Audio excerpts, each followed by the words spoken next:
สนับสนุนโดยยาน้ำแก้ร้อนในเขากุยขวดสีขาวฝาสีเขียวจากอ้วยอันโอสถ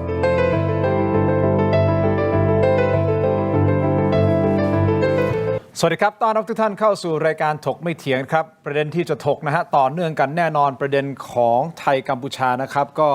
เป็นประเด็นที่เราต้องจับตาอย่างใกล้ชิดนะครับเพราะเราจะต้องเตรียมตัวครับเราไม่รู้นะฮะว่าทางฝั่งกัมพูชาคิดอะไรยังไงอยู่นะครับแน่นอนถกไม่เถียงเราเปิดพื้นที่ให้กับนักวิชาการเองก็ดีนะครับท่านนักการเมืองก็ดีนะฮะรวมถึงทหารเองก็ดีนะฮะให้มาพูดคุยเพื่อที่จะสร้างความเข้าใจให้กับประชาชนในสิ่งที่แต่ละท่านคิดแต่สิ่งสำคัญที่สุดนะครับเราต้องแสดงความเป็นหนึ่งเดียวให้กับชาวกัมพูชาได้รับทราบนะครับว่าเราไม่ยอมนะให้ใครมารุกรานเรานะครับวันนี้ผมได้รับเกียรติเป็นอย่างสูงนะครับท่านแรกครับท่านเป็นอดีตเจ้ากรมกิจการชายแดนทหารนะครับและอดีตปลัดกระทรวงกลาโหมนะครับท่านพลเอกนิพัฒน์ทองเล็กครับสวัสดีครับท่านครับสวัสดีครับทีมครับสวัสดีท่านครับสสบัญชีรายชื่อและรองหัวหน้าพรรคประชาชนนะครับคุณรังสิมันต์โรมครับสวัสดีครับคุณโรมครับสวัสดีครับขอบคุณทั้งสองท่านนะฮะที่ให้เกียรติรายการถกไม่เถียงนะครับมีหลากหลายประเด็นที่อยากจะ cover จริงๆอยากจะพูดคุยกันจริงๆเลยนะครับมุมของทหารแน่นอนนะฮะท่านนิพัฒน์นะก็มีมุมมองที่จะเกี่ยวข้องกับการป้องกันตัวเองว่าเราจะป้องกันประเทศของเราอย่างไรกับสิ่งที่กัมพูชาทำแต่ในเวลาเดียวกันคุณรังสิมันต์เองนะฮะก็มีการวิเคราะห์ว่าเดี๋ยวก่อนนะที่เขาอยู่ดีๆหยิบยกประเด็นเรื่องของทหารเรื่องของความไม่สงบเรื่องของทุ่นระเบิดเพื่อที่จะเบี่ยงเบนความสนใจเกี่ยวกับเรื่องของสแกมเมอร์หรือเปล่าเพราะอันนี้เป็นหัวใจกล่องดวงใจของเขาถูกต้องไหมครับเดี๋ยวมาวิเคราะห์กันแต่ก่อนที่จะไปตรงนั้นครับผมต้องบอกงี้ก่อนนะว่าท่านนายกรัฐมนตรีท่านอนุทินชาญวีรกูลนะครับท่านได้ลงพื้นที่ไปเมื่อวานนี้มีหลายภารกิจด้วยกันนะครับ3ภารกิจหลักๆเลยนะฮะท่านก็เป็นประธานที่ประชุมสมชนะฮะเกี่ยวกับปัญหาชายแดนไทยกัมพูชานะฮะโดยเฉพาะกรณีนะที่มีการเหยียบทุ่นระเบิดนะที่เราต้องเสียขาไปอีกหนึ่งข้างนะฮะเป็นรายที่7ของประเทศไทยซึ่งมีมติระงับนะฮะการปฏิบัติตามปฏิญญาสันติภาพไทยกัมพูชาอันนี้คือท่าทีที่ชัดเจนแล้วนะครับให้ทำอย่างนี้ไม่ได้ระงับก่อนนะครับภารกิจที่2ครับท่านไปตรวจเยี่ยมแล้วก็ฟังการบรรยายสรุปสถานการณ์ภูมะเขือที่อำเภอกันทรรักษ์นะครับจังหวัดศรีสะเกษระหว่างลงพื้นที่ตรงนี้คุณผู้ชมครับอยากให้ทีมงานของผมเตรียมภาพที่ท่านขึ้นไปร้องเพลงชาติและไปยืนอยู่บนภูมะเขือผมว่าภาพนี้คือแสดงความชัดเจนแล้วก็เป็นสิ่งที่เราเรียกร้องมาตลอดว่าเราอยากให้นายกรัฐมนตรีของเราแสดงท่าทีแข็งขันแข็งกร้าวไปดูครับด้วยจะร่วนไม้รักสมัครที่ไทยนิรักสงบแต่ที่รบไม่ขาดเอกราชจะไม่ให้ใครคงทีสละเลือดทุกชาติเป็นชาติเพลถ้าเลิกประเทศจะไทยเราเวทีชัยโยและอีกภารกิจหนึ่งที่ท่านนายกรัฐมนตรีได้ปฏิบัตินะฮะก็คือไปเยี่ยมทหารที่ได้รับการบาดเจ็บนะครับคุณผู้ชมผมเอาประเด็นแรกก่อนนะครับภาพเมื่อสักครู่นี้ที่ท่านอนุทินร้องเพลงชาติแต่ในเวลาเดียวกันท่านให้สัมภาษณ์หลังจากนั้นด้วยนะครับแล้วท่านพูดชัดเจนแต่ในมุมของทหารก่อนนะครับขออนุญาตคุณรังสิมันต์นะฮะคุณ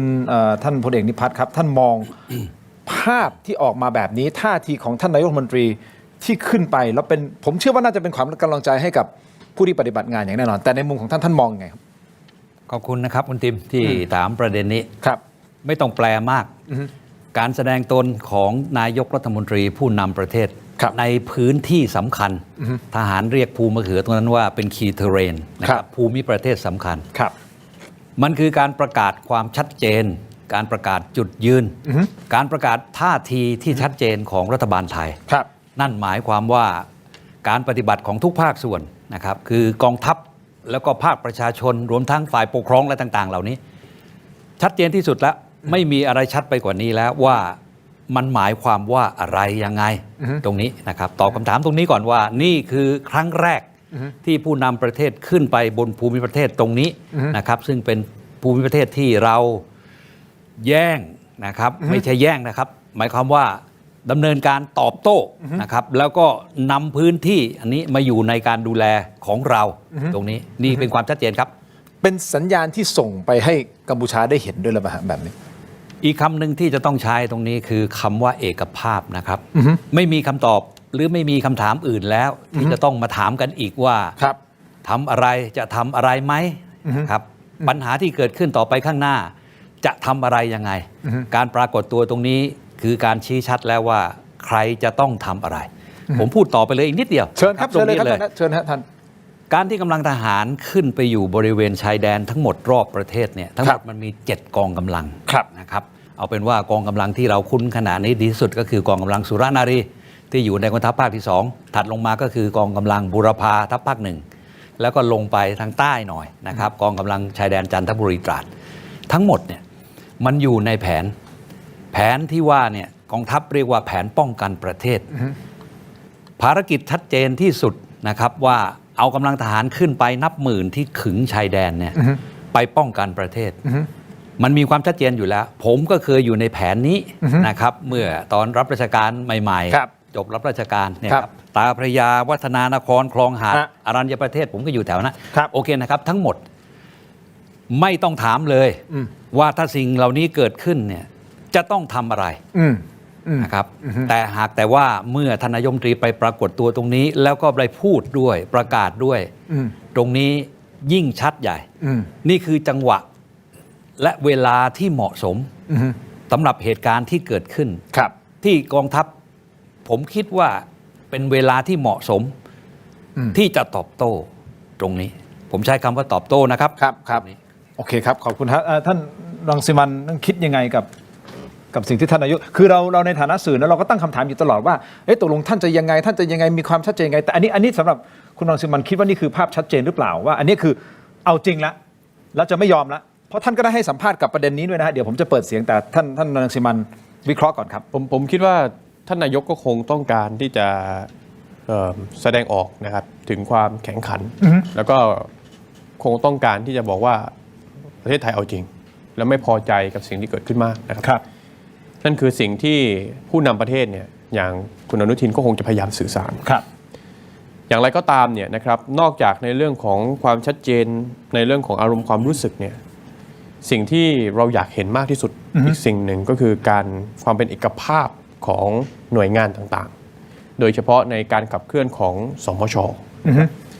ซึ่งแน่นอนว่ามันจะต้องมีการเตรียมการเนี่ยหลายรูปแบบ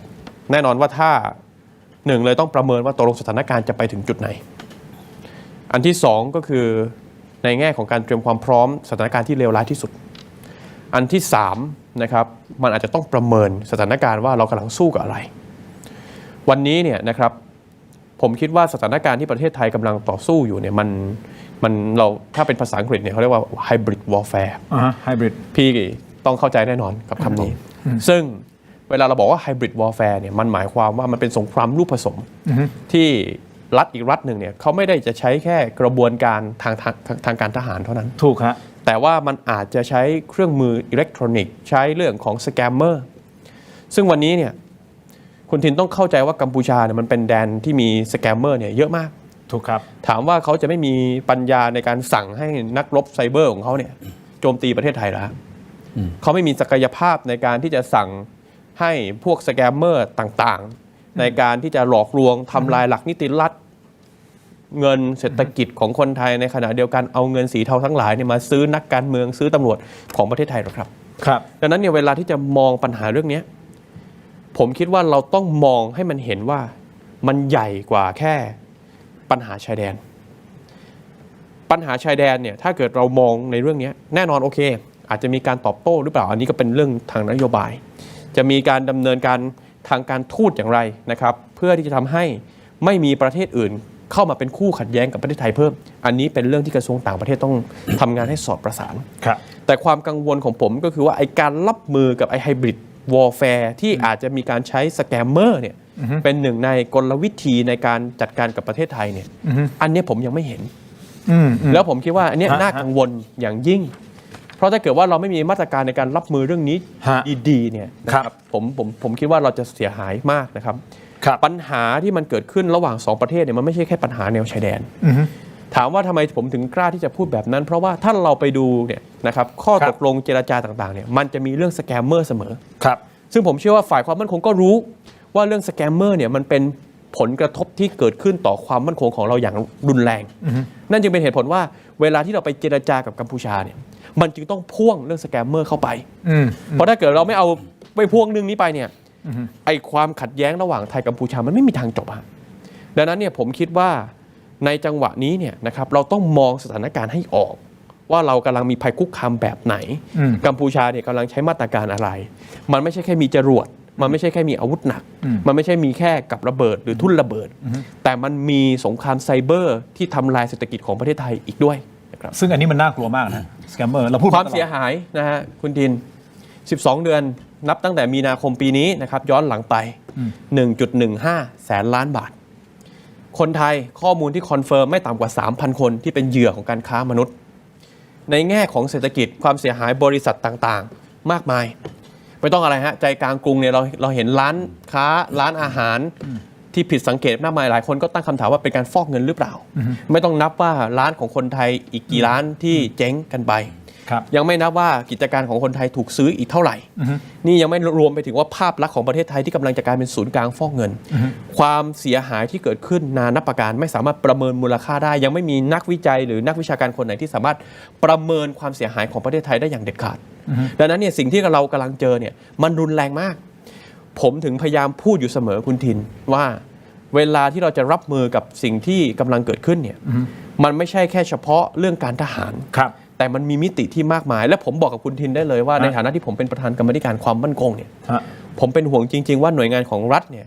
ยังไม่ได้ทำงานสอดประสานและรับมือเรื่องนี้อย่างมีนัยยะสำคัญไ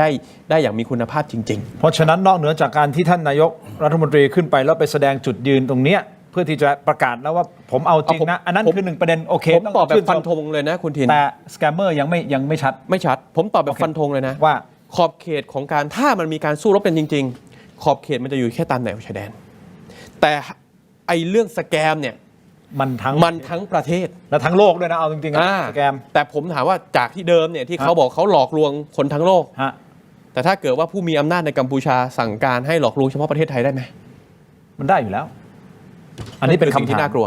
นะครับเดี๋ยวผมกลับมาที่ท่านนิพัฒน์คิดยังไงประเด็นนี้ที่คุณรวมพูดเสริมแน่นอนแหละทางการทหารโอเคท่านแสดงท่าทีชัดเจนแต่ในเวลาเดียวกันปัญหาใหญ่คือสแกมเมอร์ยังไม่มีความชัดเจนตรงนี้ขอบคุณที่คุณโรมได้พูดถึงคำว่า hybrid warfare นะครับเป็นความจริงวันนี้สังคมไทยรับรู้แล้วว่าตั้งเราเกิดปัญหาชายแดนมาเนี่ยนะครับเราเผชิญกับปัญหาในหลายมิติด้วยกันมันไม่ใช่รถถังปืนใหญ่เครื่องบินจรวดอย่างเดียวแม้กระทั่งเรื่องเศรษฐกิจนะครับสงครามข่าวสารการไปต่อสู้ในเวทีระหว่างประเทศนะครับที่ในระดับโลกนี่คือองค์รวมทั้งหมดนะครับจึงเป็นผลทำให้เรื่องพวกนี้เลยผมขออนุญาตขยายความนิดนึงนะครับต้องมาเข้าสมช.คือเมื่อก่อนเนี่ยในสมัยที่ผมรับราชการเนี่ยนะครับภัยคุกคามที่เรียกว่าเกิดตามแนวชายแดนเนี่ยรบกับคอมมิวนิสต์เนี่ยนะครับหรือแม้การป้องกันประเทศตามแนวชายแดนมันคือเรื่องของการใช้กำลังทหารอย่างเดียวกองทัพทำได้เลยนะครับในเวลานั้นต่อมาเนี่ยมันมีลักษณะของการต่อสู้ในลักษณะนี้ขึ้นมาเพิ่มเติมเราจะเห็นได้ว่าองค์คณะที่เข้าไปประชุมนะที่นายกท่านเชิญประชุมเรียกสภาความมั่นคงแห่งชาตินะมี7 คนและหนึ่งในนั้นนะมีแม้กระทั่งรัฐมนตรียุติธรรมนี่แหละครับคือที่มาของคำว่า hybrid warfare นะครับต้องสู้กันทุกมิติกลับมาตรงนี้นะครับเรื่องการปฏิบัติอยู่ในขณะนี้นะครับที่เรากำลังทำอยู่ที่คุณทิมถามมาตรงนี้เนี่ยก็ต้องยอมรับนะครับว่าเอาเราลองมาโฟกัสกันเฉพาะสถานการณ์ใกล้ตัวปัจจุบันนี้ได้ไหมครับตรงนี้ที่ปะทุขึ้นมาอีกครั้งหนึ่งเนี่ยจากที่ทหารเหยียบกับระเบิดขาขาดเนี่ยนะครับตรงนี้เมื่อ2 วันที่ผ่านมาตรงนี้เนี่ยมันคือการบอกกับเราว่าคู่เจรจาของเรานั้นไม่เคารพต่อข้อตกลงที่เราได้ทำกันเอาไว้เราเคยทอดโอกาสให้สำหรับเรื่องที่จะมีสันติภาพเกิดขึ้นหรือความสงบสุขนะครับหากแต่ว่าคู่เจรจาของเราเพื่อนบ้านของเราในขณะนี้ละเมิดข้อตกลงเขาไม่ยอมทำตามนะครับสิ่งที่รัฐบาลทำในขณะนี้ผมกลับมาคำที่เอกภาพอีกครั้งนะครับคือวันนี้ทั้งหมดเนี่ยอารมณ์แม้กระทั่งของคนไทยทั้งหมดเนี่ยเทใจให้หมดแล้วนะครับสำหรับการตอบโต้ที่จะเกิดขึ้น when why where how อย่างไรทั้งหมดเนี่ย มันพร้อมแล้วที่จะตอบโต้อะไรตรงนี้ นี่คือสิ่งที่เรากำลังอยู่ในห่วงเวลานี้นะครับและผมก็เชื่อว่ากองทัพเองซึ่งรับผิดชอบตรงนี้ชัดเจนเนี่ยจากการแบ่งมอบการประชุมที่สภาผู้แห่งชาติเนี่ยนะครับ วันนี้เนี่ยกำลังอยู่ในโหมดนี้อยู่ นั่นถ้าผมตีความจากที่ท่านอธิบายอย่างนี้นะฮะนั่นหมายความว่า ท่านคิดว่าในวันข้างหน้าไม่รู้วันไหนนะฮะ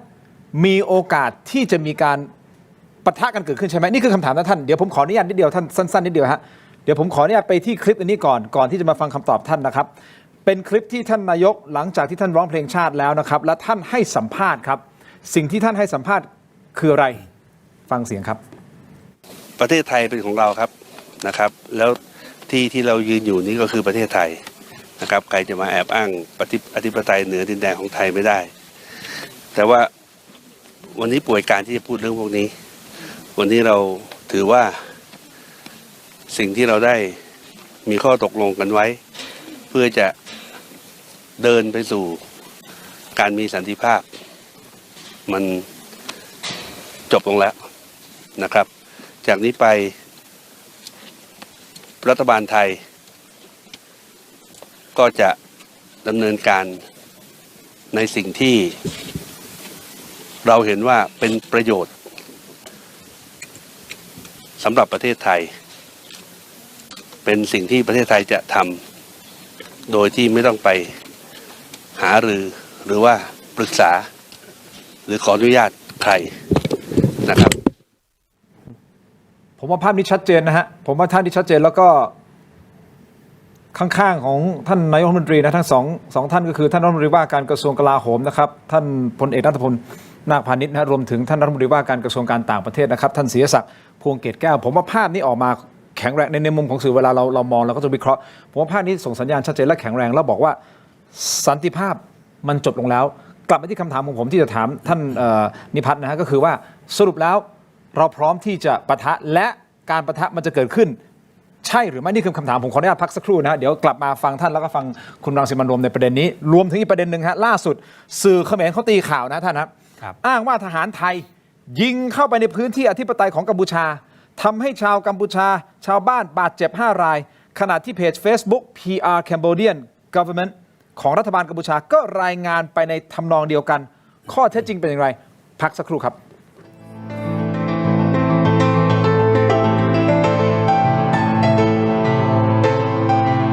กลับมาอีกครั้งกับหลักสูตรที่ทุกคนรอคอย AI Transformation for Marketing and Media Season 2รู้สึกตื่นเต้น รู้สึกสนุกค่ะ สนุกค่ะ แปลกใหม่ดีครับ สนุกดีครับ ได้ความรู้เยอะค่ะ ได้พัฒนาความรู้ในด้านของ AI จะมีไอเดียแบบ หลักสูตรเข้มข้น 5 วัน 40 ชั่วโมง ที่จะพาคุณเจาะลึกการใช้ Generative AI ครบทุกมิติ ข้อความเสียงภาพและวิดีโอ พอมาเรียนมันได้หลายสิ่งหลายอย่างที่มันเยอะมากเลยครับ รู้สึกว่าแบบทุกวันนี้ AI มันก็พัฒนาไปเร็วมากๆ เราได้เห็นมันออกมาเป็นผลงานจริง รู้สึกว่าแบบตื่นตาตื่นใจดีค่ะ ได้รู้ถึงแบบเครื่องมือแล้วก็เทคนิคในการใช้ AI มากยิ่งขึ้น ได้เทคนิคในการเขียนพร้อมครับก็ซึ่งคิดว่าเป็นใจความสำคัญในการสร้างสรรค์ AI ออกมาครับ จริงๆ AI ไม่ได้ยากค่ะ ถ้าได้ลองเรียนดูแล้วก็จะรู้สึกชอบมันอย่างแน่นอนครับผม ลองเปิดใจดูค่ะ ก็อยากให้มาเรียนกันเยอะๆนะคะ มันมีประโยชน์แล้วก็นำไปใช้ได้จริง ในการทำงานแล้วก็ในการเรียนด้วยค่ะ ต้องขอบคุณดีป้า ที่จัดโครงการดีๆแบบนี้ขึ้นนะครับ มาเรียนกันเยอะๆนะคะ พร้อมพาดูงานดิจิเทคอาเซียน 2025 มหกรรมเทคโนโลยีที่ยิ่งใหญ่ที่สุดแห่งปีณ Impact เมืองทองธานี เรียนจริงปฏิบัติจริง พร้อมอัพสกิลด้วย AI Let's Play AI ดีขนาดนี้อย่ารอช้าสายเกมสายลงทุนสาย AI สายเทคต้องไม่พลาดลดราคาพิเศษให้ทันที 2,000 บาท BrainTech Tri-Screen จอเสริมอัจฉริยะเปลี่ยนโน้ตบุ๊กธรรมดาให้ทำงานพร้อมกันได้ถึง 4 จอดีไซน์พับเก็บง่ายพกพาสะดวกมี 2 รุ่นให้เลือก 17,900 บาทสำหรับรุ่น 14 นิ้วและ 19,900 บาทสำหรับรุ่น 16 นิ้วสั่งซื้อออนไลน์ได้แล้ววันนี้เพียงค้น BrainTech Tri-Screen หรือ Advice ทุกสาขาทั่วประเทศ BrainTech Tri-Screen where thinking meets technology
วันเกิดยาบรรเทาอาการแสบร้อนกลางอกและอาหารไม่ย่อยเนื่องจากกรดไหลย้อนชนิดน้ำอ่านคำเตือนในฉลากก่อนใช้ยา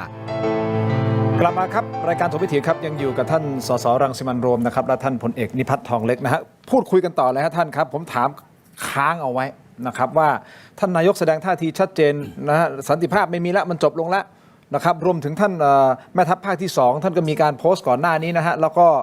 มีประโยคที่ท่านเขียนนะฮะบอกว่าเพื่อรักษาสิทธิ์ในการป้องกันตัวเองนะฮะคือกองทัพภาคที่ 2ยุติทุกข้อตกลงคำว่าเพื่อรักษาสิทธิ์ในการป้องกันตัวเองมันจึงนำมาสู่คำถามที่จะถามท่านและถามทิ้งท้ายในช่วงที่แล้วก็คือว่าการปะทะ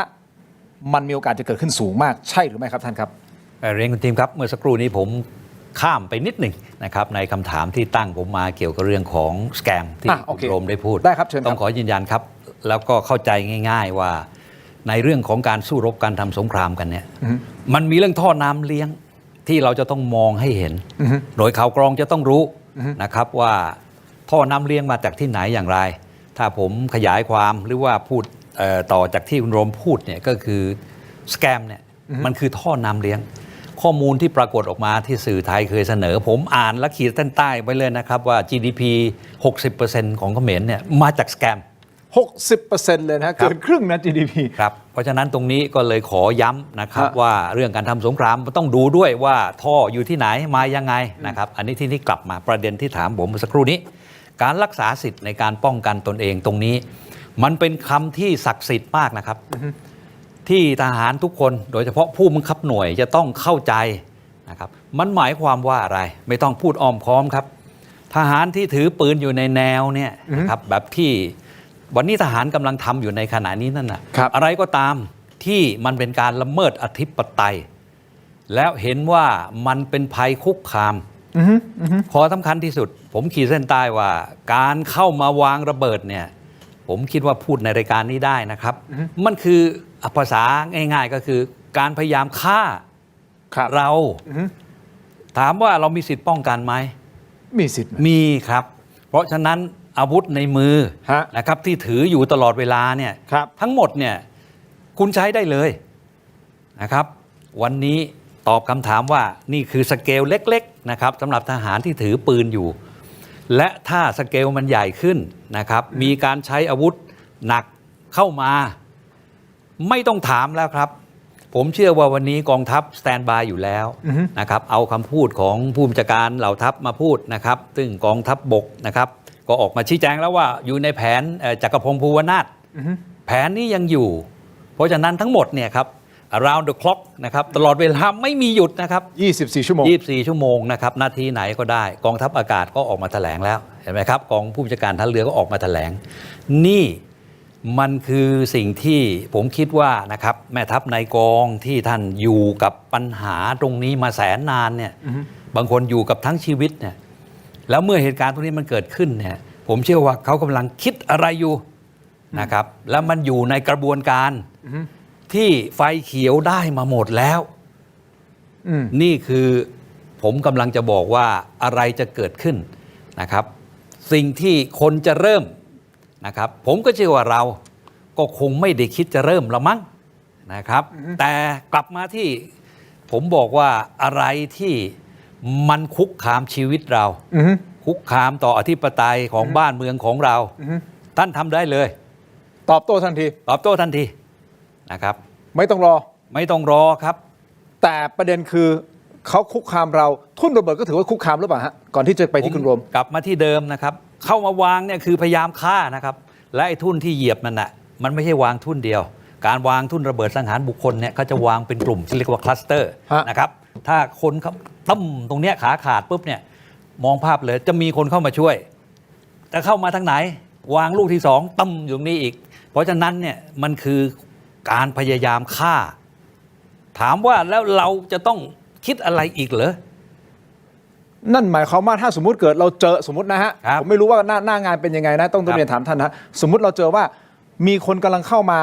แล้วกำลังวางทุ่นระเบิดนั่นหมายความว่าเขาพยายามที่จะกำลังฆ่าแล้วนะฮะเพราะเขามาปฏิบัติการในการวางทุ่นนั่นหมายความว่าเรามีความชอบธรรมในการที่จะยิงเลยไหมฮะผมถามตรงๆชาวบ้านมีความชอบธรรมครับโอเคช ชัดเจนนะฮะชัดเจนนะคุณผู้ชมครับเอาละกลับมาที่คุณโรมนะครับประเด็นที่เกี่ยวข้องกับสแกมเมอร์นะเพราะว่าคุณโรมให้ความสนใจเรื่องนี้เป็นพิเศษอยู่แล้วนะฮะแล้วประเทศไทยคนไทยก็รอดูอยู่นะว่าเราจะทำลายสแกมเมอร์ได้หรือเปล่าเพราะมันสร้างความเสียหายกับประเทศชาติเหลือเกินนะครับคุณโรมได้ออกมาแสดง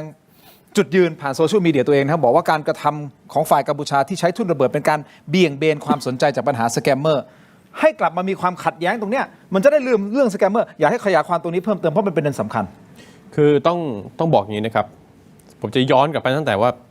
ที่คำถามคุณทินว่าตกลงนายกกำลังแสดงความพร้อมไหมเนี่ยวันนี้ผมไม่สงสัยในเรื่องของการแสดงความพร้อมต่อการตอบสนองต่อผลกระทบที่เกิดจากการวางทุ่นระเบิดที่มี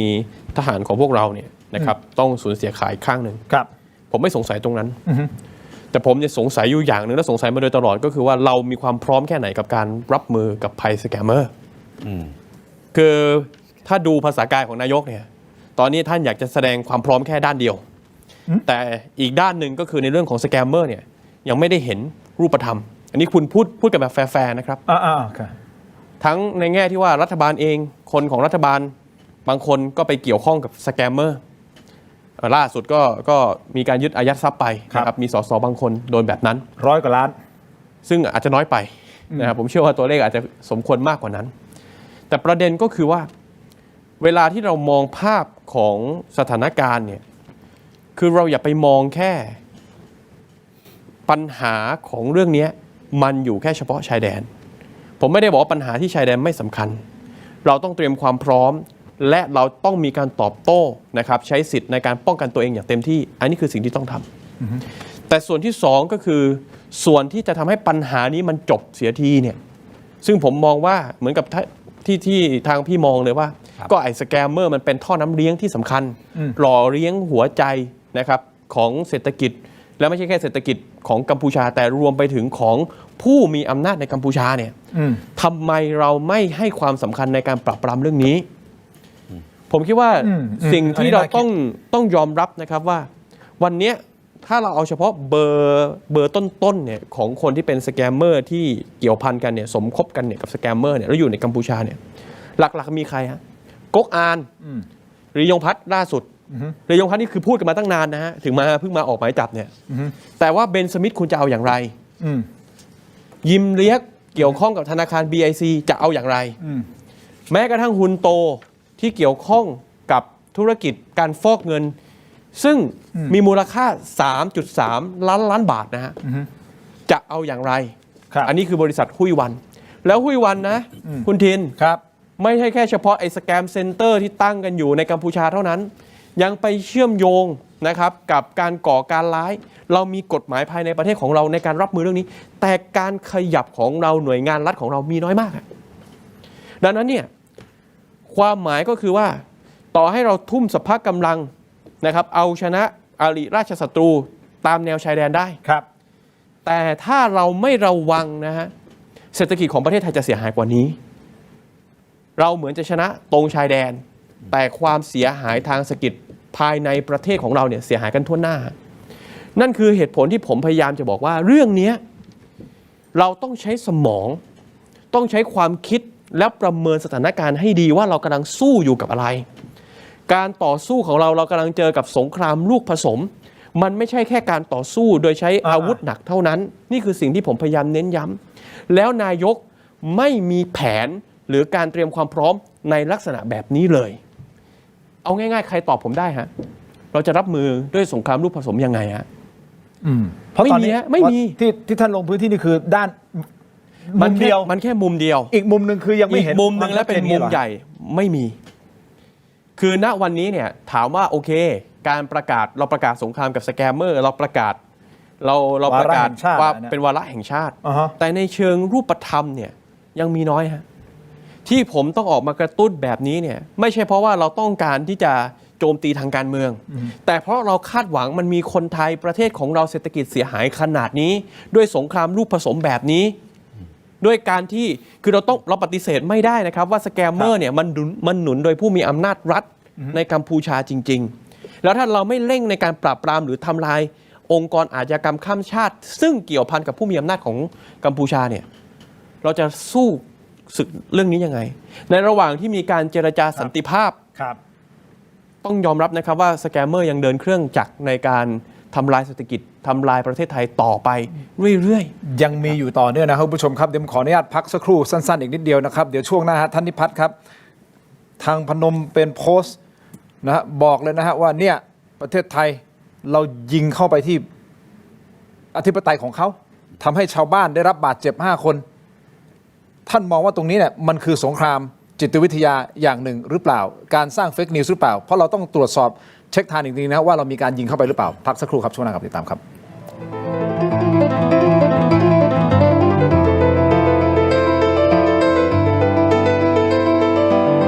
ข้าวซิกเกอร์อิเล็กทริกนะครับหุงข้าวสวยขึ้นหม้อนะครับเรามีมาด้วยกันทั้งหมด2รุ่นนะครับรุ่นแรกหม้อหุงข้าวดิจิตอล 1.8 ลิตรนะครับเหมาะสำหรับคุณพ่อบ้านแม่บ้านนะครับและรุ่นที่2นะครับหม้อหุงข้าว 3D Pro 5.6 ลิตรนะครับเหมาะสำหรับร้านค้าครับเรามาดูที่ตัวแรกกันก่อนเลยนะครับหม้อหุงข้าวดิจิตอล 1.8 ลิตรนะครับที่สามารถหุงข้าวและทำอาหารได้หลากหลายนะครับโดย6 โปรแกรมอัตโนมัติและยังสามารถตั้งเวลาหุงข้าวล่วงหน้าได้อุ่นร้อนได้นานสูงสุดถึง24 ชั่วโมงเดี๋ยวเรามาดูกันนะครับว่าข้าวที่หุงสุกแล้วจะเป็นยังไงครับโอ้โหข้าวเรียงเม็ดสวยฟูนุ่มแบบนี้เลยนะฮะเพราะว่าเรามีระบบเซ็นเซอร์ที่ควบคุมอุณหภูมิทั้งบนล่างนะครับ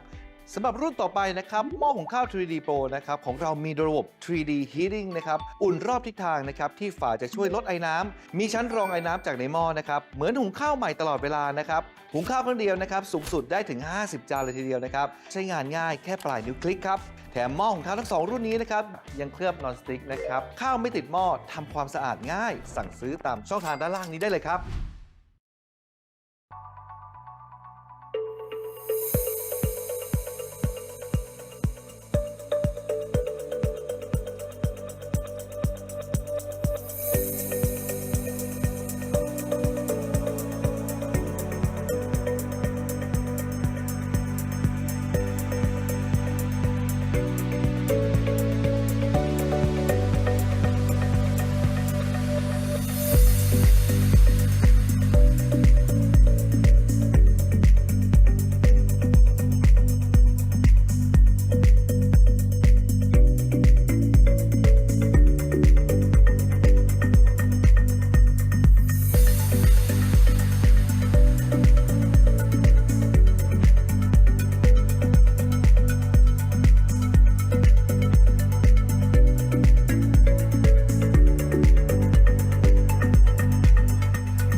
สนับสนุนโดย Lift Up Your Life สร้างสรรค์ความสุขให้ชีวิต Seagull Electric บริษัท HK Pharmaceutical จำกัดมุ่งมั่นพัฒนายามาตรฐานสากลประชาชนเข้าถึงง่าย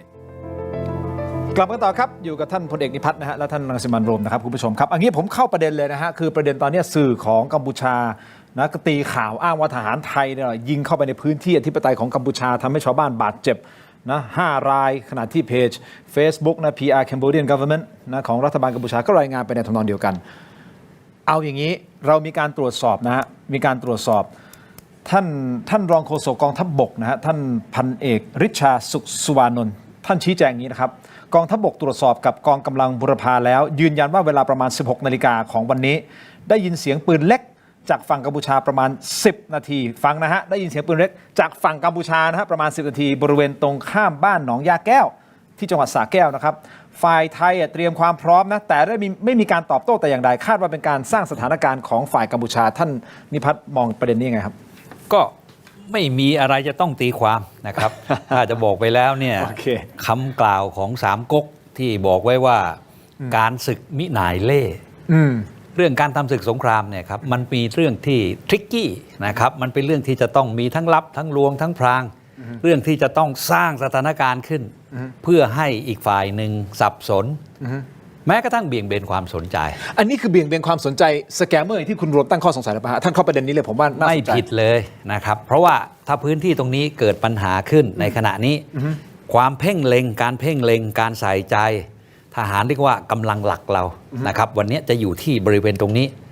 การมาเกิดเหตุการณ์ตรงนี้ขึ้นนะครับมีเสียงปืนเล็กที่ปรากฏตรงนี้ขึ้นเนี่ยมันก็คือการเบี่ยงเบนความสนใจดึงความสนใจการเบี่ยงเบนตรงนี้มันมีผลไปถึงพี่น้องเขมรด้วยถูกไหมครับข่าวที่ออกมาเนี่ยคนในกัมพูชาก็สนใจว่าขณะนี้ตามข่าวที่เขาออกมาเนี่ยนะครับบอกว่าไทยยิงเข้าไปมันก็ทำให้พี่น้องเขมรนับล้านเนี่ยเกิดมีความรู้สึกอะไรอย่างหนึ่งแล้วอะไรว่าไทยทำไมทำอย่างนี้กับเราอย่างนี้เห็นไหมครับนี่คือการเบนความสนใจในเวลาเดียวกันก็เบนความสนใจมาที่ฝ่ายไทยด้วยมันได้สองทางเพราะฉะนั้นเนี่ยไอ้ยิงปืนนะครับชุดหนึ่งเนี่ย5-6 นัด 7-8 นัดเนี่ยทหารไทยก็ไม่ยิงแล้วครับจะยิงทำไมอยู่เป็นปกติสุขอย่างนี้ก็ดีอยู่แล้วทั้งหมดเนี่ยไม่ต้องมาพูดนะครับไม่ต้องมาชี้แจงและรองโฆษกกองทัพบกก็ชี้แจงให้แล้วตรวจสอบแล้วนะครับต้องชมว่าชี้แจงได้รวดเร็วและรายการนี้ก็นำมาบอกกล่าวทันทีเพราะฉะนั้นบอกตรงนี้นะครับไม่มีเรื่องเลยที่จะต้องยิงแกนั่นแหละยิงนะครับเพื่อเบี่ยงเบนความสนใจยังได้ความเบี่ยงเบนความสนใจได้หลายเรื่องพื้นที่แล้วก็เรื่องสแกมอะไรของโรมอีกมันได้ไปหมดเพราะฉะนั้นรัฐบาลควรทำอย่างไรกับ Hybrid Warfare ที่กำลังเกิดขึ้นณตอนนี้อันนี้เป็นประเด็นสำคัญเลยนะครับแน่นอนเราวาดภาพให้เห็นถึงปัญหาวาดภาพให้เห็นถึงความห่วงใยวาดภาพให้เห็นถึงว่าจุดสำคัญที่เราต้องโฟกัสคืออะไรแต่รัฐบาลต้องปฏิบัติอย่างไรเพื่อที่จะสู้กับHybrid Warfare อันนี้สำคัญคุณผู้ชมไปที่ YouTube ตอนนี้เลยนะครับ Tero Digital ไปที่ Facebook ถกไม่เถียง Facebook CS7 HD News ของเรานี่แหละครับและเดี๋ยวมาขยายความเพิ่มเติมกับ2ท่านในรายการถกไม่เถียงในออนไลน์สำหรับตรงนี้นะครับลาทั้ง2ท่านก่อนนะครับขอบคุณครับขอบคุณครับเจอกันในออนไลน์ถกไม่เถียงสวัสดีครับ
เอาละครับคุณผู้ชมกลับมากันต่อนะฮะถูกไม่เทียนในช่วงของออนไลน์นะครับคุณผู้ชมครับยังอยู่กับ 2 ท่านแขกรับเชิญของเรานะครับท่านพลเอกนิพัฒน์ทองเล็กนะฮะแล้วก็ท่านสสรังสิมันต์โรมนะฮะพูดคุยกัน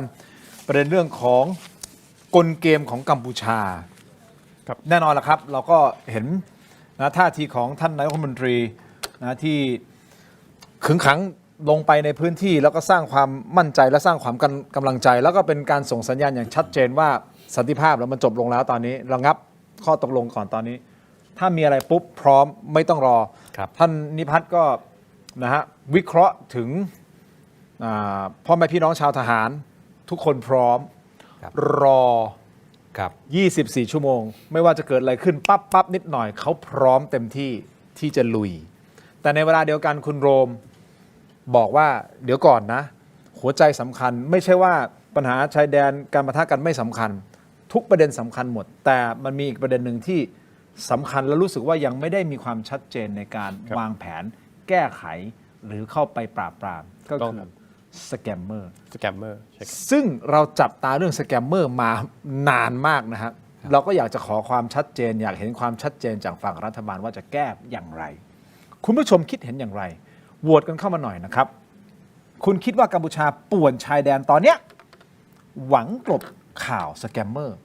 ใช่หรือไม่ท่านนิพัฒน์วิเคราะห์แล้วว่าไม่ต้องพูดพร่ำทำเพลงอ่ะชัวร์ถูกไหมฮะผมเข้าใจถูกใช่ไหมครับเข้าใจถูกครับเบี่ยงเบนประเด็นนะเอางั้นเถอะยิงนกนะอยู่ได้หลายตัวเบี่ยงเบนประเด็นปัญหาต่างๆแต่สแกมเมอร์เป็นหนึ่งในนั้นคุณโรมนี่เป็นคนเปิดมาเลยว่าเฮ้ยเดี๋ยวก่อนนะทำอย่างนี้คือกลบสแกมเมอร์ใช่หรือไม่คุณผู้ชมคิดยังไงโหวตกันเข้ามานะครับโหวตกันเข้ามาเลยนะครับส่วน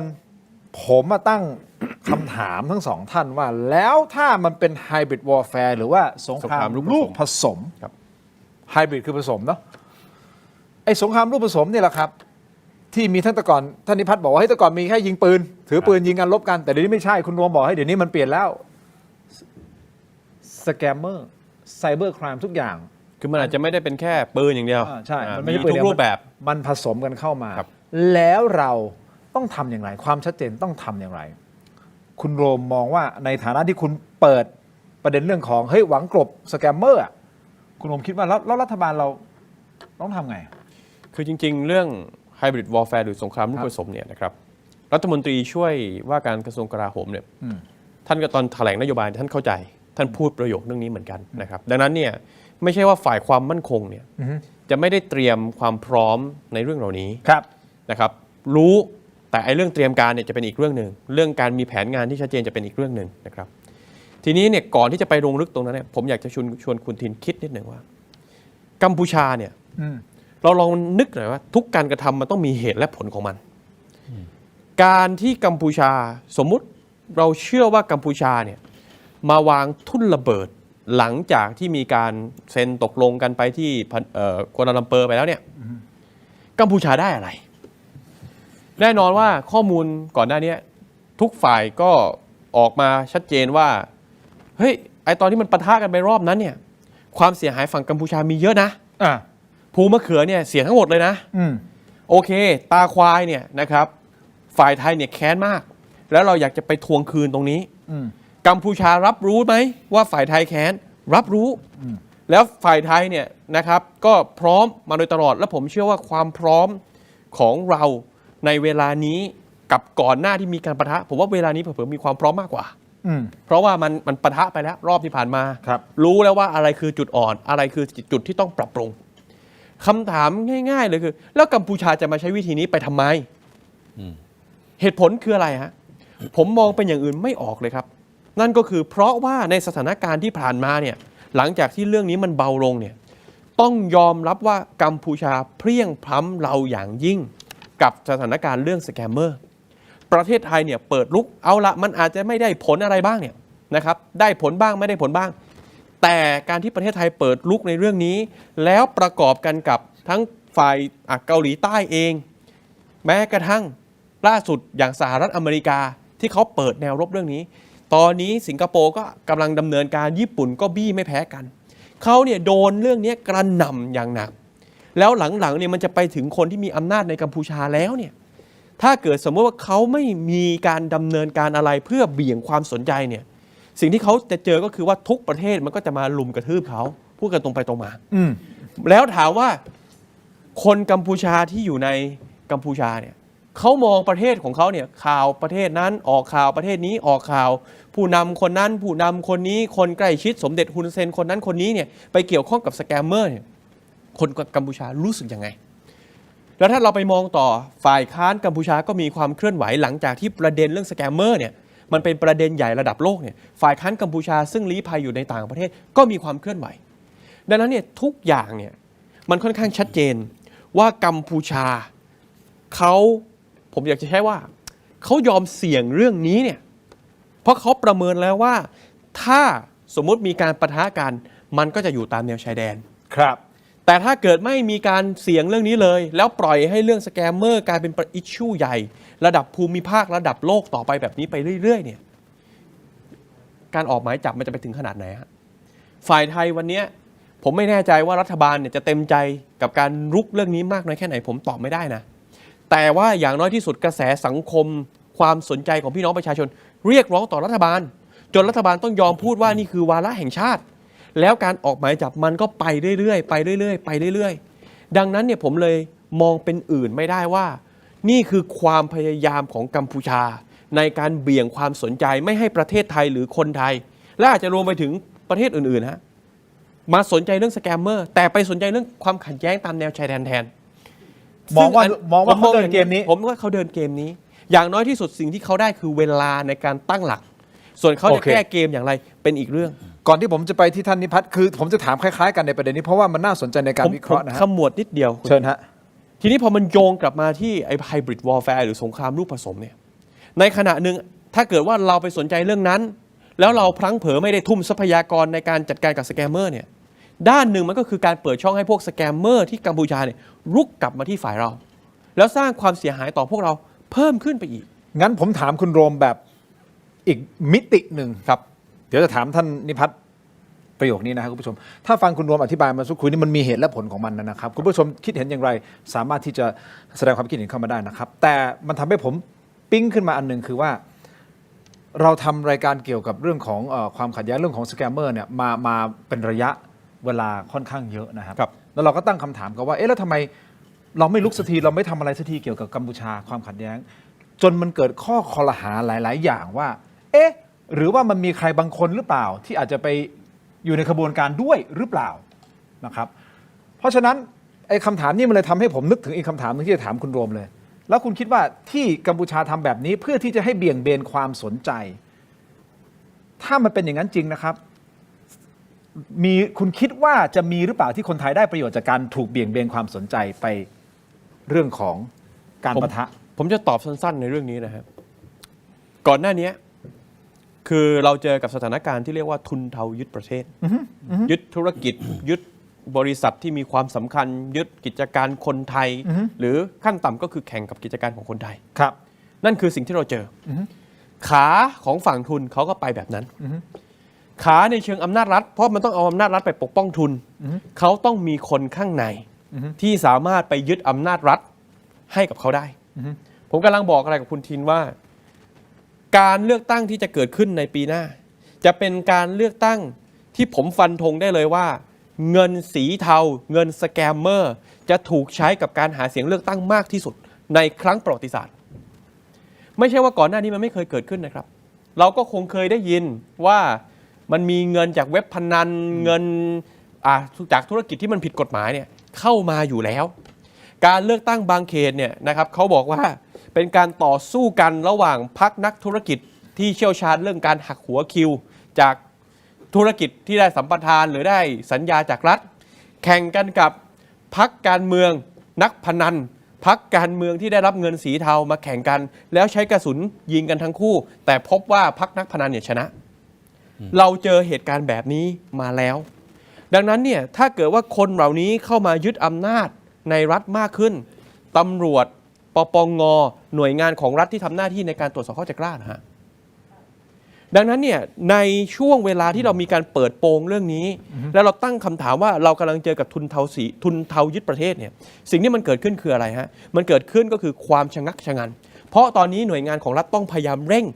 เครื่องในการที่จะพิสูจน์ว่าเฮ้ยไม่ใช่ ไอ้ที่ฝ่ายค้านกล่าวหาบอกว่าเฮ้ยทำไมหน่วยงานของรัฐมันนิ่งเฉยจังเลยไม่จริงเราก็ได้เห็นข่าวตลอดเวลาตอนนี้แทบจะเป็นรายวันแล้วฮะจับอันนั่นจับอันนี้นั่นคือสิ่งที่ทำให้ทุนเทาเนี่ยมันไม่สามารถยึดประเทศได้สะดวก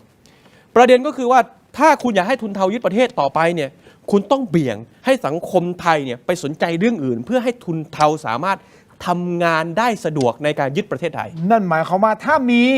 นะฮะคนไทยมีส่วนเกี่ยวข้องกับเรื่องพวกนี้ มันมีคนไทยอยู่แล้วแสดงว่าการเบี่ยงเบนของกัมพูชาที่ทำเรื่องนี้ขึ้นมาเขาก็ได้ประโยชน์สิฮะถูกต้องโอเคท่านนิพัฒน์มองไงครับว่าเป็นอย่างนั้นจริงหรือเปล่าเป็นคำถามที่ผมตั้งคุณถามกับคุณโรมนอกเหนือจากกัมพูชาได้ประโยชน์ของการถูกเบี่ยงเบนประเด็นแล้วเพื่อที่จะหลบเลี่ยงของการโฟกัสไปที่สแกมเมอร์แต่ในเวลาเดียวกันการเบี่ยงเบนเนี่ยมันอาจจะเป็นประโยชน์กับคนไทยบางคนหรือเปล่าไม่แน่ใจท่านมองไงครับเอาสัก2-3ประเด็นนะครับจริงๆผมก็ไม่ค่อยสันทัดเรื่องนี้มากนักแต่ฟังคุณโรมมาตลอดติดตามนะครับถ้อยแถลงท่าทีของคุณโรมที่เกาะติดกับเรื่องนี้มาจริงๆเนี่ยผมเห็นด้วยกับ2-3ประเด็นนะครับประเด็นที่1ที่บอกว่าผมอยากจะบอกว่าสงครามเนี่ยมันใช้เงินนะโอเคนะครับวันนี้สงครามมันใช้เงินก็โยงเส้นเอากันแล้วกันนะครับว่าทุนรอนมันมาจากไหนอย่างไรนะครับแล้วแหล่งที่จะผลิตเงินต่างๆเหล่านี้มันอยู่ที่ไหนยังไงรวมทั้งวิธีการนะครับที่เรียกว่าสแกมเนี่ยมันทำให้ได้เงินมาต่อเนื่องกับสงครามอย่างไรอันนี้คือสิ่งที่ผมคิดกว้างๆนะครับแล้วก็ไม่น่าจะผิดไปจากนี้ประการต่อไปที่คุณโรมได้พูดมาเนี่ยนะครับหรือว่าถามผมอีกอันหนึ่งผมก็ต้องถามว่าสิ่งที่มาตรการที่เรากำลังทำอยู่ในขณะนี้ในการปราบปรามอยู่เนี่ยผมตั้งคำถามว่าเด็ดขาดพอแล้วหรือยังได้ไปถึงตัวการใหญ่หรือยังที่บอกว่าอาจจะมีคนไทยเข้าไปเกี่ยวข้องอยู่ด้วยตรงนี้นี่คือผมทั้งตอบและผมทั้งถามกลับไปด้วยนะครับนี่คือความรู้ที่ผมพอจะมีทั้งที่ผมเองก็พร้อมที่จะเป็นเหยื่อเพราะว่าวันๆผมก็รับโทรศัพท์เบอร์แปลกๆครับแล้วก็ต้องกดทิ้งเพราะผมเชื่อว่ามันยังมีอยู่เอาแล้วนะครับสิ่งเหล่านี้นะครับประเด็นนี้ที่มีแม้กระทั่งกลายเป็นเรื่องทุนเทายึดประเทศอะไรต่างๆเหล่านี้ก็เป็นอีกเรื่องหนึ่งนะครับที่อยู่ในภัยคุกคามที่มองข้ามไม่ได้เพราะฉะนั้นมันมาผสมกันนะครับระหว่างภัยคุกคามทางกายภาพที่เกิดขึ้นตามแนวชายแดนกับเรื่องนี้อันนี้ผมเห็นด้วยครับว่ามันโยงกันและมันสนับสนุนกัน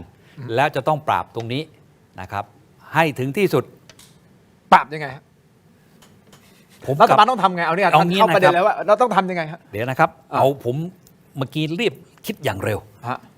ข้อมูลที่ดีที่สุดอันนึงเนี่ยเมื่อสักเดือนที่แล้วจำได้ไหมครับที่กระทรวงยุติธรรมสหรัฐประกาศมา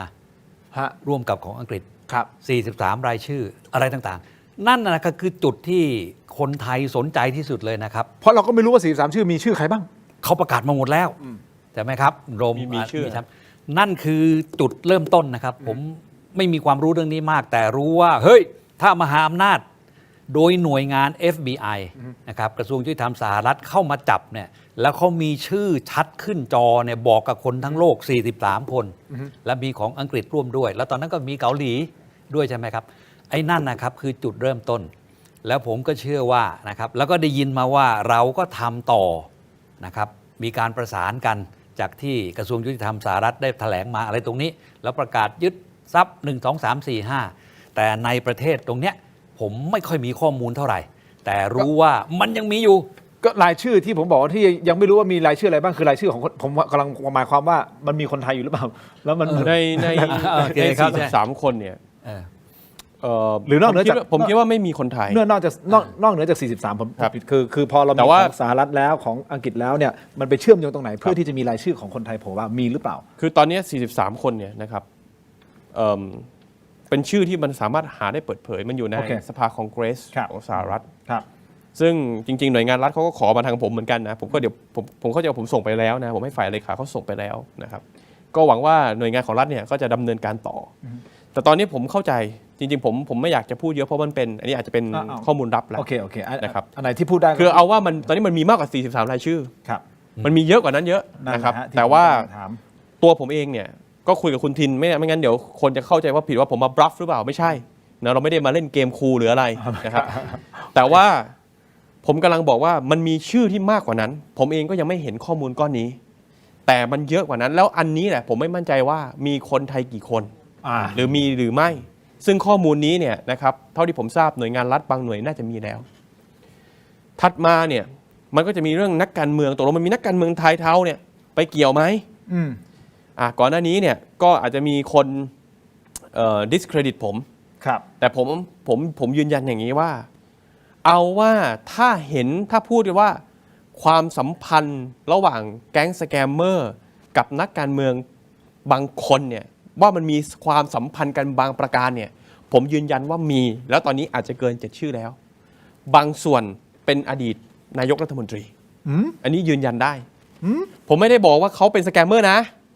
แต่ผมเนี่ยกำลังบอกว่ามันมีความสัมพันธ์กันบางประการแล้วบางส่วนเป็นอดีตนายกรัฐมนตรี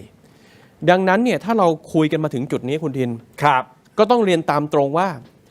มันมีคนไทยเนี่ยที่เกี่ยวข้องแน่ๆระดับไหนลึกแค่ไหนต้องไปว่ากันด้วยพยานหลักฐาน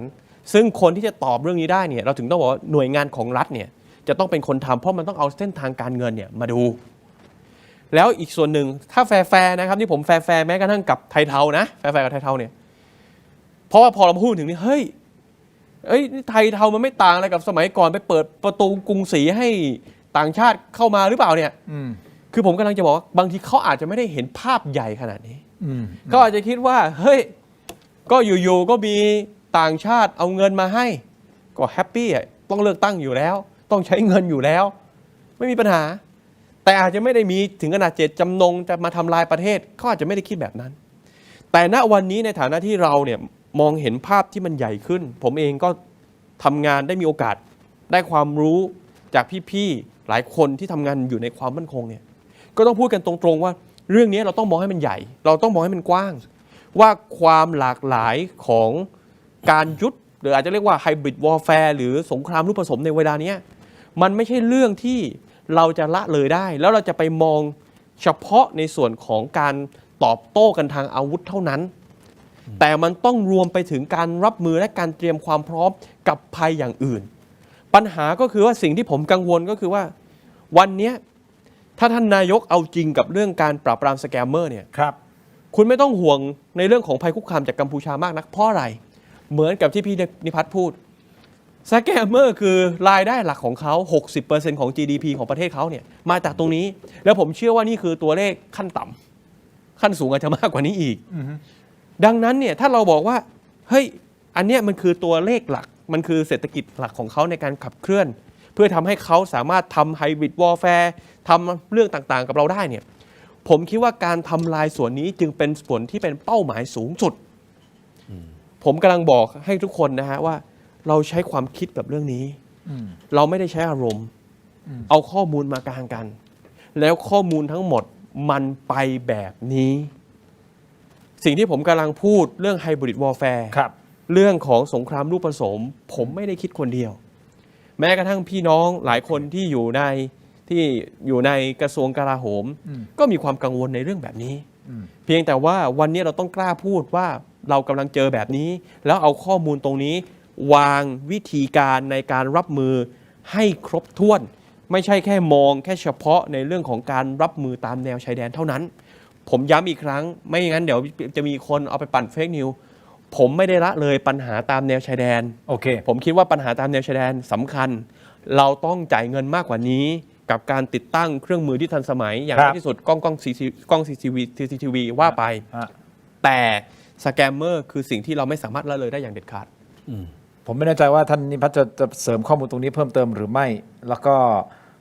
แล้วอย่างที่ผมบอกก็คือรัฐบาลก็คงต้องเอาจริงในเรื่องของการปราบสแกมเมอร์อย่างที่ท่านพูดถูกต้องไหมครับว่าเราจะทำยังไงคือเรามีข้อมูลต้องประสานข้อมูลเอาข้อมูลมาแล้วก็ต้องจัดการอย่างจริงจังๆถูกต้องครับแต่เอาเป็นว่ามันต้องเขียนเป็นรูปธรรมออกมาเลยใช่ไหมว่าเราจะดำเนินการอย่างนี้เราจะดำเนินการยึดทรัพย์เราก็ตรวจสอบเส้นเงินอะไรอย่างเงี้ยครับมันต้องทำไงเอาเป็นว่าเรื่องนี้เนี่ยมันปรากฏอยู่ในสังคมไทยนะครับมานานแล้ว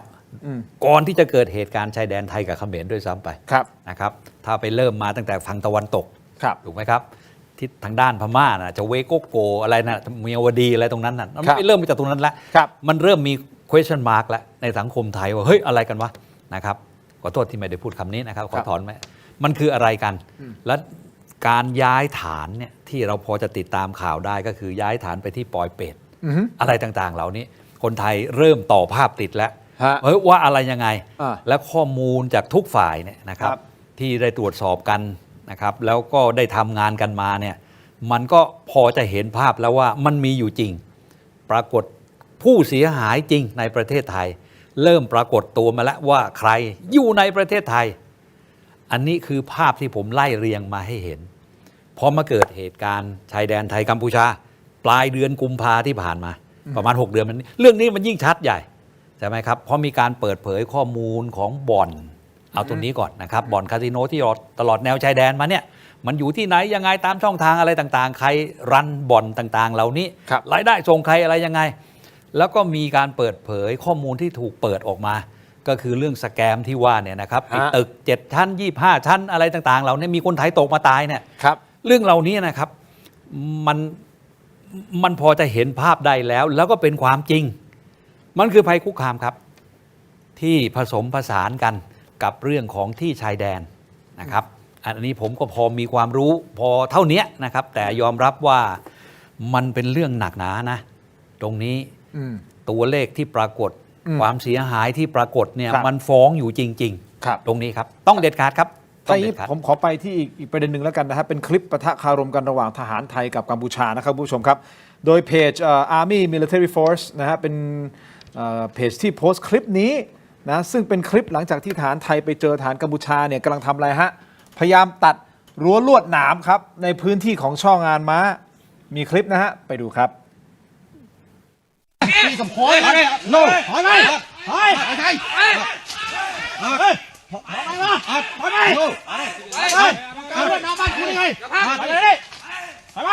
ไปขึ้นมาเลยออกค้างขอบอกให้หัวว่าจ่อปืนใส่กูนี่เหรอเข็มมวยตำรังเพลิงดักที่นี่เจตีจ่อปืนคืมเต้าจ่อทำไมกูจ่อเหรอกูจ่อปืนใส่มึงเหรอจ่อเหรอไปเทิมเต้าจะเอาเพลิงดักที่นี่เจตีกับมึงเลยเฮ้ยตรงนี้กูเดินตลอดพูดมากฮะจังไปขึ้นดับเชือกปัดมวยไปวัดยืดเคลียร์เหมือนฝ่ายใหญ่ดิใหญ่ช่วยเท่าไอ้ก็ไม่ไอ้ดะเท่าดีเด้อตลอดพอมันเอาดักตอนมันเรือวิ่งมันเรืออย่างนั้นก็มันเรือจอมีจอใหญ่กรมหน่อยอะไรจอมีหักลมใจดีดับเคลียร์คนตั้งแต่รู้ครับผู้กองโอ้ยมันบริยอมดื้อหรอครับใช่ว่าจ้าว่ามีประโยชน์นะครับโอ้ยมันกลางสุดแล้วครับนัดเทียมเลยตรงนั้นเอามีแสกต่อทีเลยคุดแรกครับกลางแล้วมันตีตะปูใส่แล้วมันเหลี่ยวก็มาขึ้นผมก็ต้องเอาขอนตีตะปูมันออกตีมือมันจังหน่อยอะไรกดมันดังเชื่อ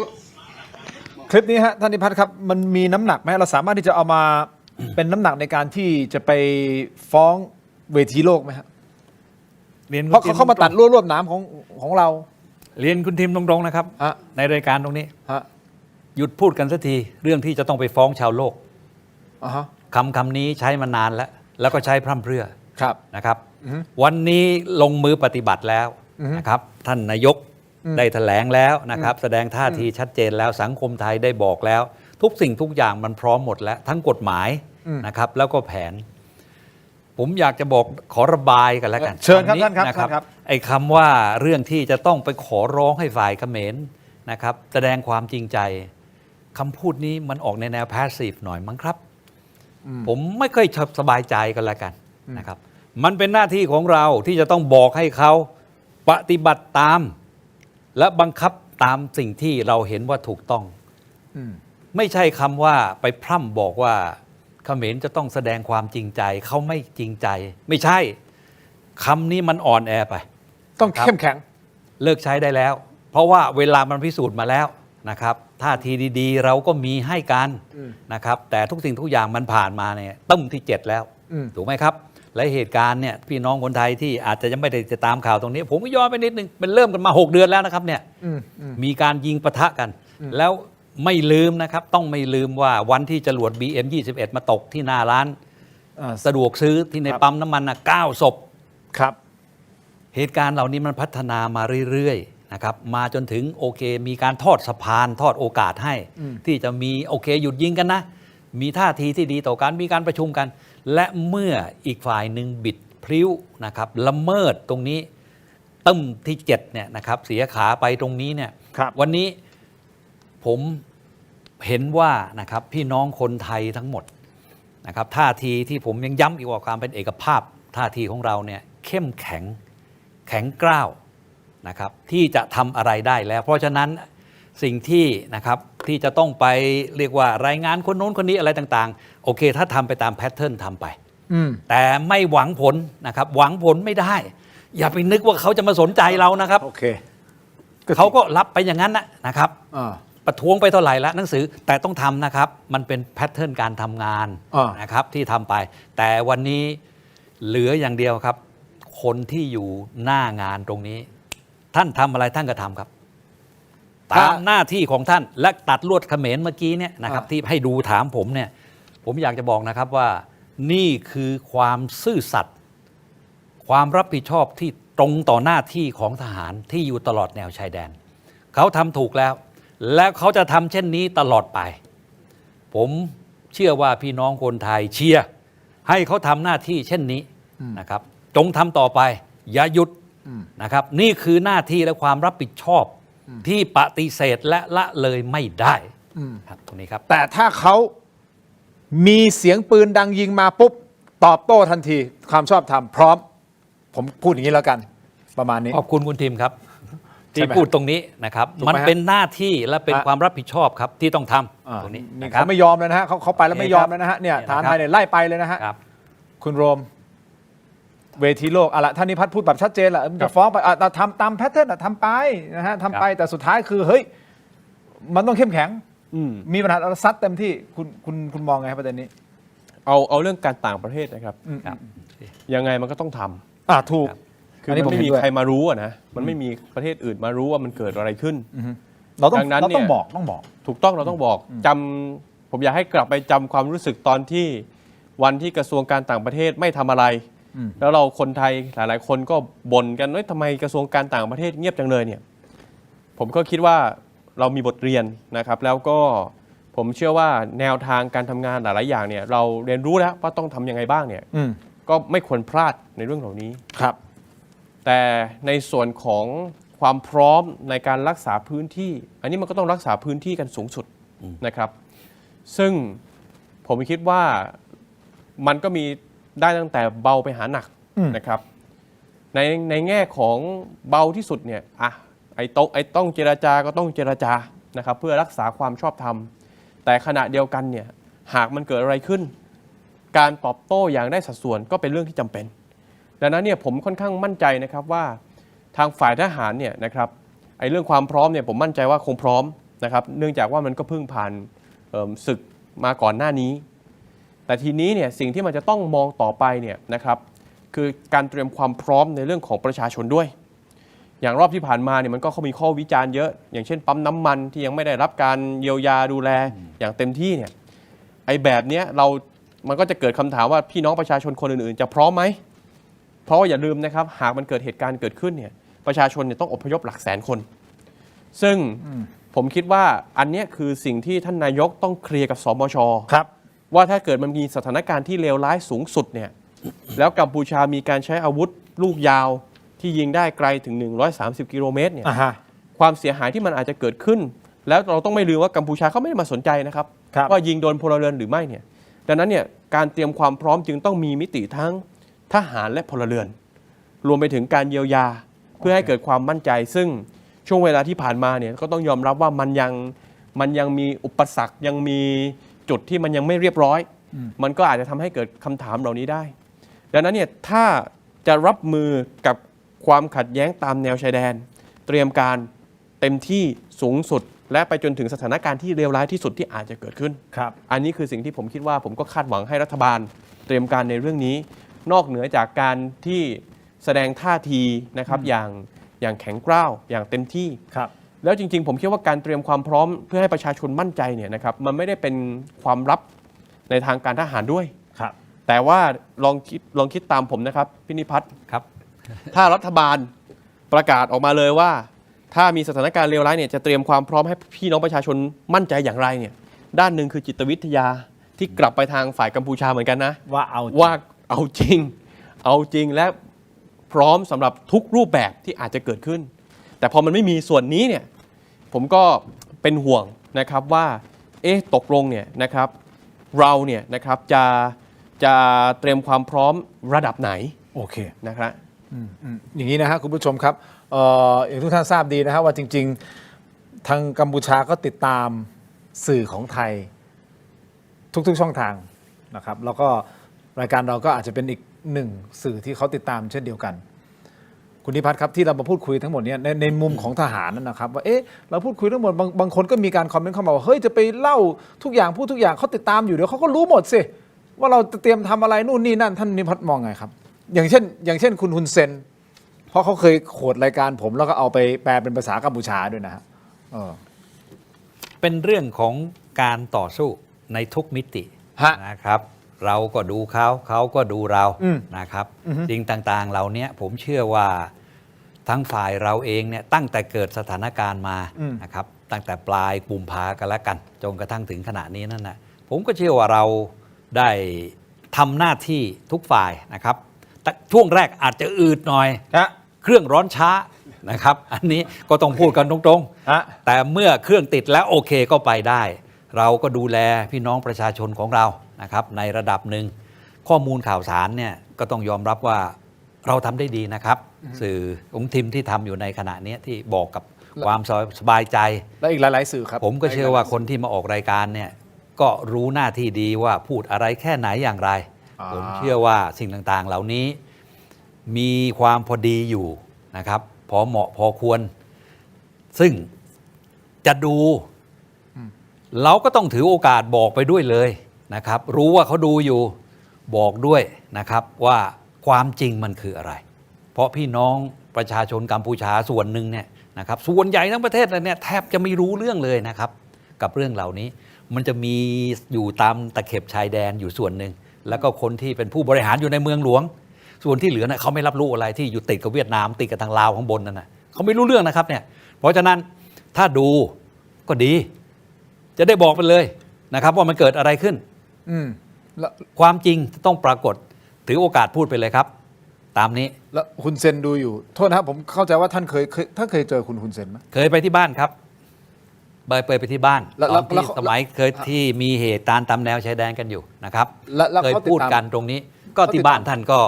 มีภาพอยู่ปรากฏอยู่หลายแห่งนะครับก็มีโทรทัศน์อยู่ท่านกับบ้านแกก็มีห้องปฏิบัติการนะครับเป็นห้องประชุมนั่งแบบนี้มีโต๊ะประชุมมีโทรทัศน์หลายจอ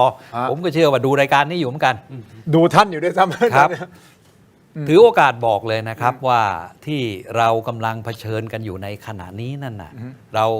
คิดว่าจะต้องการให้มันยุติไหมนะครับถ้าถามผ่านไปในรายการตรงนี้เลยเนี่ยต้องการให้มันยุติไหมและอะไรคือสิ่งที่มันถูกต้องอะไรคือสิ่งที่มันไม่ถูกต้องทำไมถึงปล่อยให้เหตุการณ์เช่นนี้เกิดขึ้นตามแนวชายแดน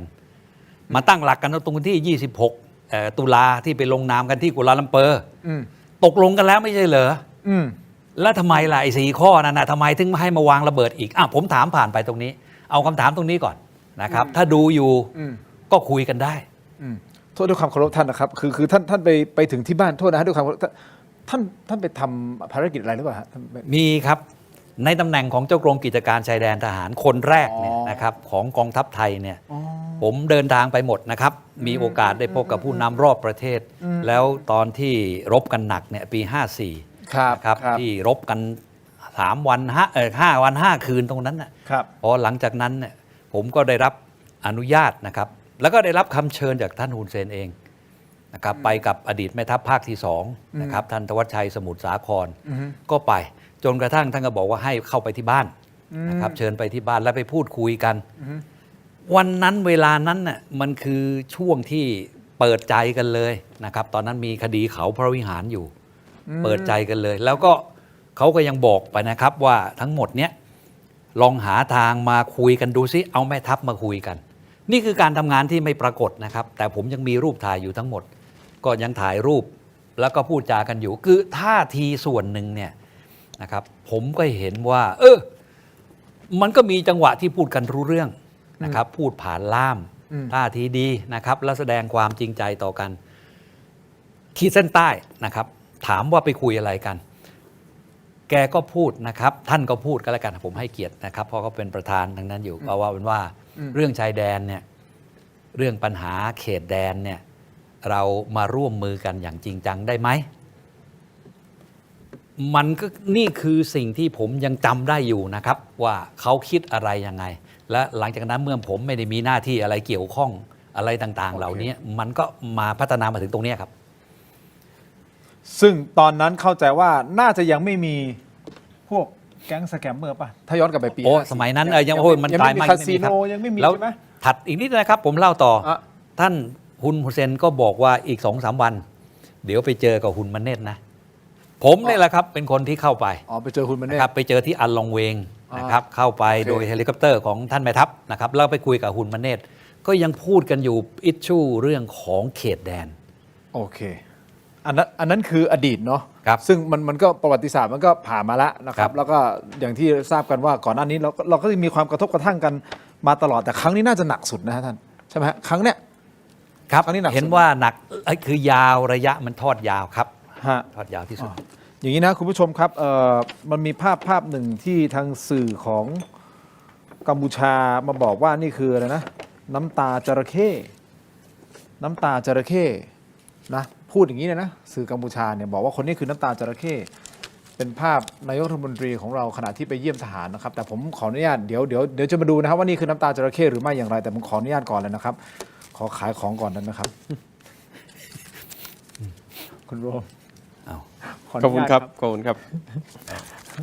เราต้องรอดโทษทีฮะผมสลับกลิ่นเยอะไปนิดนึงขออนุญาตนะฮะขออนุญาตท่านครับครับขอบคุณครับทีมครับนี่ครับวันนี้คุยกันมานานนะฮะขอขอบคุณเม็ดอมซิงค์พลัสผลิตภัณฑ์ไมบาซินจากเกรเตอร์ฟาร์มานะครับมี3สูตรที่มีคุณประโยชน์จากวิตามินหลากหลายชนิดนะครับเม็ดอมซิงค์พลัสวิตามินซีและโคคิเทนกลิ่นองุ่นมะนาวเม็ดอมซิงค์พลัสลูทีนและบิลเบอรี่กลิ่นแบล็คเคอร์เรนต์เม็ดอมซิงค์พลัสเบต้ากลูแคนกลิ่นสตรอเบอรี่นะครับซิงค์มีส่วนช่วยในการทำหน้าที่ของระบบภูมิคุ้มกันและกระบวนการต่อต้านอนุมูลอิสระถ้าเจ็บคอไอหรืออยากเสริมภูมิคุ้มกันนะครับเลือกไมบาซินจากเกรเตอร์ฟาร์มาหาซื้อได้ที่ร้านสะดวกซื้อซุปเปอร์มาร์เก็ตและร้านขายยาทั่วประเทศไมบาซินจากเกรเตอร์ฟาร์มาก้าวสู่60 ปีอย่างมั่นคงและยั่งยืนนะครับขอบคุณไมบาซินนะฮะที่อยู่เคียงข้างพวกเราชาวถกไม่เถียงนะครับเช่นเดียวกันกับอ้วยอันโอสถต้องขอบคุณมากๆเช่นเดียวกันจริงๆนะครับอยู่เคียงข้างเรานะครับนี่ครับอ้วยอันโอสถขออนุญาตท่านนะครับคุณรวมครับขออนุญาตนะครับคุณรวมครับนี่นะครับยาดมสมุนไพรตรามังกรทองสูตรดอกไม้หอมนะครับได้รับรางวัล Premium Herbal Products ผลิตภัณฑ์สมุนไพรคุณภาพปี 2568 จากกรมการแพทย์แผนไทยและการแพทย์ทางเลือกครับบรรเทาการวิงเวียนศีรษะหอมเย็นชื่นใจจากอ้วยอันโอสถนะฮะขอบคุณมากๆครับที่อยู่เคียงข้างเราเช่นเดียวกันนะครับต่อกันที่เครื่องใช้ไฟฟ้าฮะเครื่องใช้ไฟฟ้าขนาดเล็กครับที่ตอบโจทย์ทุกการใช้งานหุงข้าวหุงแบบ3D อัจฉริยะครับยกระดับความอร่อยทุกจานเลยนะครับหม้อหุงข้าว 3D Pro 5.6 ลิตรนะครับอุ่นร้อนรอบทิศนะฮะอร่อยเหมือนหุงใหม่ตลอดทั้งวันครับฝาอัจฉริยะลดไอน้ำหยดข้าวไม่แฉะทุกครั้งที่เปิดนะฮะขอบคุณมากๆครับ Seagull Electric นะฮะขอบคุณมากๆครับต่อกันที่กรดไหลย้อนนะฮะต้องวันเกิดยาบรรเทาอาการแสบร้อนกลางอกอาหารไม่ย่อยเนื่องจากกรดไหลย้อนนะครับวันเกิดฮะกรดไหลย้อนถ้าท่านมีกรดไหลย้อนต้องวันเกิดครับยาบรรเทาอาการแสบร้อนกลางอกอาหารไม่ย่อยเนื่องจากกรดไหลย้อนครับขอบคุณมากๆครับต่อกันเลยนะฮะ Compact Brake ครับก้าวล้ำไปอีกขั้นกับนวัตกรรมความปลอดภัยล่าสุดนะฮะ Compact Primo Gen 2 นะครับสูตรผ้าเบรกเกรดพรีเมียมครับมาพร้อมกับเทคโนโลยีใหม่ Zero Water Absorption Technology นะครับที่เพียบพร้อมด้วยมาตรฐานความปลอดภัยระดับโลกครับพร้อมแล้วที่จะทำให้ทุกเส้นทางอยู่ในคอนโทรลของคุณจะจำหน่ายแล้ววันนี้ที่ร้านอะไหล่ยนต์นะร้านอะไหล่ต่างๆชั้นนำทั่วประเทศเลยนะครับและ Compact Premium Service Center ครับ Compact Primo Gen 2 All in Control ขอบคุณมากๆครับอันนี้เดี๋ยวก่อนคุณรวมยังไม่เคยได้ท่านนิพัฒน์ไม่ได้แน่นอนเพราะท่านนิพัฒน์เพิ่งมารายการครั้งแรกเพราะฉะนั้นทุกอย่างที่ท่านนิพัฒน์ได้ไปก็จะเป็นของที่ท่านยังไม่เคยได้และผมอยากจะแนะนำอันนี้นะครับนี่ให้คุณรวมมารายการหลายรอบแล้วแต่อันนี้คุณรวมยังไม่เคยได้โอ้ขอบคุณครับ ในรายการเนี่ยไม่เคยได้เนี่ย ขอบคุณครับขอบคุณ ขออนุญาตท่านนะครับ ขอบคุณ ทุกอย่างไม่เกิน 3,000 บาทครับท่านสสไม่ต้องกังวลขอบคุณครับ ขอบคุณครับ อันนี้ไม่ได้ต้องการจะสื่ออะไรใช่ไหมฮะว่าเราแบบคุยกันนานจนท้องอืด อะไรอย่างงี้ใช่ไหม ยาธาตุน้ำขาว 49 บาทฝาสีฟ้าตราหารคู่นะครับมาตรฐานสากลหาซื้อง่ายตามร้านขายยาแผนปัจจุบันทั่วไปครับราคาเพียง 49 บาทเข้าถึงง่ายครับจาก HK Pharmaceutical นะครับ 49 บาทฝาสีฟ้ายาธาตุน้ำขาวตราหารคู่ครับฝาสีฟ้า 49 บาทครับนี่ฮะขอบคุณมากๆครับนี่นะครับมาตรฐานสากลจริงๆเลยครับวันนี้ต่อกันที่นวัตกรรมใหม่กันเลยครับ BrainTech Tri-Screen ครับจอเสริมสุดล้ำที่สามารถทำงานพร้อมกันได้ถึง 4 หน้าจอในเวลาเดียวกันครับด้วยความคมชัดระดับ Full HD และการเชื่อมต่อที่ง่ายสุดๆครับเพียงเสียบสาย USB Type C ก็พร้อมใช้งานทันทีและน้ำหนักเบานะครับพกพาสะดวกกดเข้าไปที่หน้า Facebook Zero Digital อย่าพลาดนะฮะตอนสั่งซื้อใส่โค้ด Let's Play AI Let's Play AI รับส่วนลดทันที 2,000 บาทเลยนะครับขอบคุณมากๆครับผมมีอีกเรื่องหนึ่งอยากจะถามคุณโรม ครับ คุณเอ่ยถึงชื่อลียงพัฒน์ ครับ ถูกต้องไหมฮะวันนี้เองฮะสื่อของกัมพูชาคุณผู้ชมครับสื่อของกัมพูชาพนมเป็นโพสต์ได้รายงานข่าวลียงพัฒน์เป็นนักธุรกิจใช่ไหมเขาออกมาปฏิเสธอย่างหนักแน่นว่าข่าวเกี่ยวกับเขาเป็นข่าวปลอมที่ทำลายชื่อเสียงคุณคิดเห็นอย่างไรแต่ก่อนที่จะมาฟังคำตอบผมขอไปต่ออีกนิดเดียวคุณผู้ชมทุกท่านอันนี้น่าสนใจนะเพราะลียงพัฒน์เขาปฏิเสธเลยนะเขาปฏิเสธบอกเฮ้ยผมไม่เกี่ยวเรื่องที่ผมถูกกล่าวหาไม่เกี่ยวคุณทำลายชื่อเสียงของผมขออนุญาตท่านครับ ครับขอบคุณครับ อันนี้เพิ่มพลังท่านได้นะฮะ ครับครับ ขอบคุณครับ นี่ฮะวันเดย์วิตามินนะฮะวิตามินชนิดดื่มครับที่รวมครบ 13 วิตามินที่ร่างกายต้องการใน 1 วันครับช่วยให้สมองปลอดโปร่งตาใสพร้อมลุยงานได้เต็มที่ครับอร่อยสดชื่นมีให้เลือก 2 รสนะครับเกรปฟรุตและพิงค์เลมอนเนดครับวิตามินตกต้องเติม One Day Vitamins หาซื้อได้ที่ 7-Eleven ทุกสาขานะครับขอบคุณมากครับ One Day Vitamins นะฮะต่อกันนะฮะผมอ่านข่าวนิดนึงแล้วสั้นๆแล้วกันขออนุญาตท่านนิพัฒน์นะฮะพนมเป็นโพสต์รายงานข่าวนายลียงพัฒน์ซึ่งเป็นสมาชิกวุฒิสภาและนักธุรกิจชาวกัมพูชาเจ้าของบริษัทนะฮะออกมาปฏิเสธอย่างหนักแน่นบอกว่าข่าวที่เกี่ยวข้องกับเขาเป็นข่าวปลอมที่ทำลายชื่อเสียงพร้อมชี้ว่าการตรวจค้นบ้านและสำนักงาน 3 แห่งของเขาในกรุงเทพและจังหวัดตราดเมื่อวันที่ 9 พฤศจิกายนที่ผ่านมาไม่พบหลักฐานผิดกฎหมายใดๆและไม่ได้เกี่ยวข้องกับอาชญากรรมไซเบอร์เขากล่าวหาว่าข่าวไทยเนี่ยรายงานเกินจริงจาก3จุดเป็น36จุดและอ้างว่าทรัพย์สินที่ถูกอายัดไม่เคยมีชื่อของเขาเลยแม้แต่บาทเดียวพร้อมตำหนิสื่อไทยว่าขาดจรรยาบรรณในการนำเสนอข่าวที่บิดเบือนแล้วผมรายงานข่าวท่านนี่บิดเบือนไหมฮะไม่บิดเบือนใช่ไหมเพราะท่านพูดอย่างนี้นะตามนี้นะเขาบอกว่าสร้างความเสียหายต่อชื่อเสียงและธุรกิจของตนโดยย้ำว่าทำธุรกิจคาสิโนอย่างถูกกฎหมายมากว่า20 ปีและเชื่อมั่นว่าความจริงจะพิสูจน์ความบริสุทธิ์ของเขาในที่สุดอันนี้ให้ความเป็นธรรมกับคุณลียงพัฒน์นะฮะตามนี้เลยนะครับคุณรวมคิดยังไงครับ ผมเอาอย่างนี้ก่อนนะครับเรามาเข้าใจปัญหาอาชญากรรมสมมติยกตัวอย่างยาเสพติดเนี่ยยาเสพติดเนี่ยมันก็ต้องมีการซุกซ่อนแอบใช่ไหมฮะขนกันไปใส่รถดัดแปลงกันบ้างขนตามป่าเขาก็ต้องมีแอบไม่ให้เจ้าหน้าที่ตำรวจรู้นั่นคือสิ่งที่เราเห็นว่าปัญหาอาชญากรรมในลักษณะแบบนี้หรืออีกหลายๆปัญหาอาชญากรรมเนี่ยเขาจะมีการหลบซ่อนแต่ถามว่าในกัมพูชาเนี่ยนะครับสแกมเมอร์เนี่ยเขาตั้งฐานกันใหญ่โตมโหฬารนะครับตึกต่างๆเนี่ยนะครับคือเต็มไปหมดฮะถ้าเราไปดูวิดีโอแม้กระทั่งสื่อไทยที่ไปสัมภาษณ์คนกัมพูชาเขาก็รู้ฮะว่าจุดไหนบ้างคือสแกมเมอร์จุดไหนบ้างเป็นจุดที่เป็นฐานของพวกแก๊งอาชญากรรมที่ใช้การหลอกลวงทางออนไลน์แบบนี้รู้กันหมดฮะนี่คือประการที่1ประการที่2ก็คือว่าในกัมพูชาเนี่ยนะครับปกติแล้วนะครับหลายคนก็จะเป็นผู้เขาเรียกว่าเป็นผู้ยิ่งใหญ่ในแต่ละพื้นที่อย่างลียงพัฒน์เนี่ยเขาก็จะยิ่งใหญ่ในเกาะกงซึ่งเวลาที่จะมีใครไปลงทุนอะไรต่างๆเนี่ยไม่ผ่านลียงพัฒน์นี่เป็นไปไม่ได้ฮะดังนั้นเนี่ยต่ำที่สุดคือคุณรู้เห็นและยอม ให้มีสิ่งเหล่านี้เกิดขึ้นแน่นอน แล้วจากข้อมูลหลักฐานเนี่ยนะครับก็มีธุรกิจบางส่วนแน่ๆของรียงพัฒน์ที่เชื่อมโยงกับแก๊งสแกมเมอร์หรือแก๊งคอร์เซนเตอร์ดังนั้นเนี่ยนะครับเรามาถึงจุดนี้เนี่ยต้องเรียนตามตรงว่า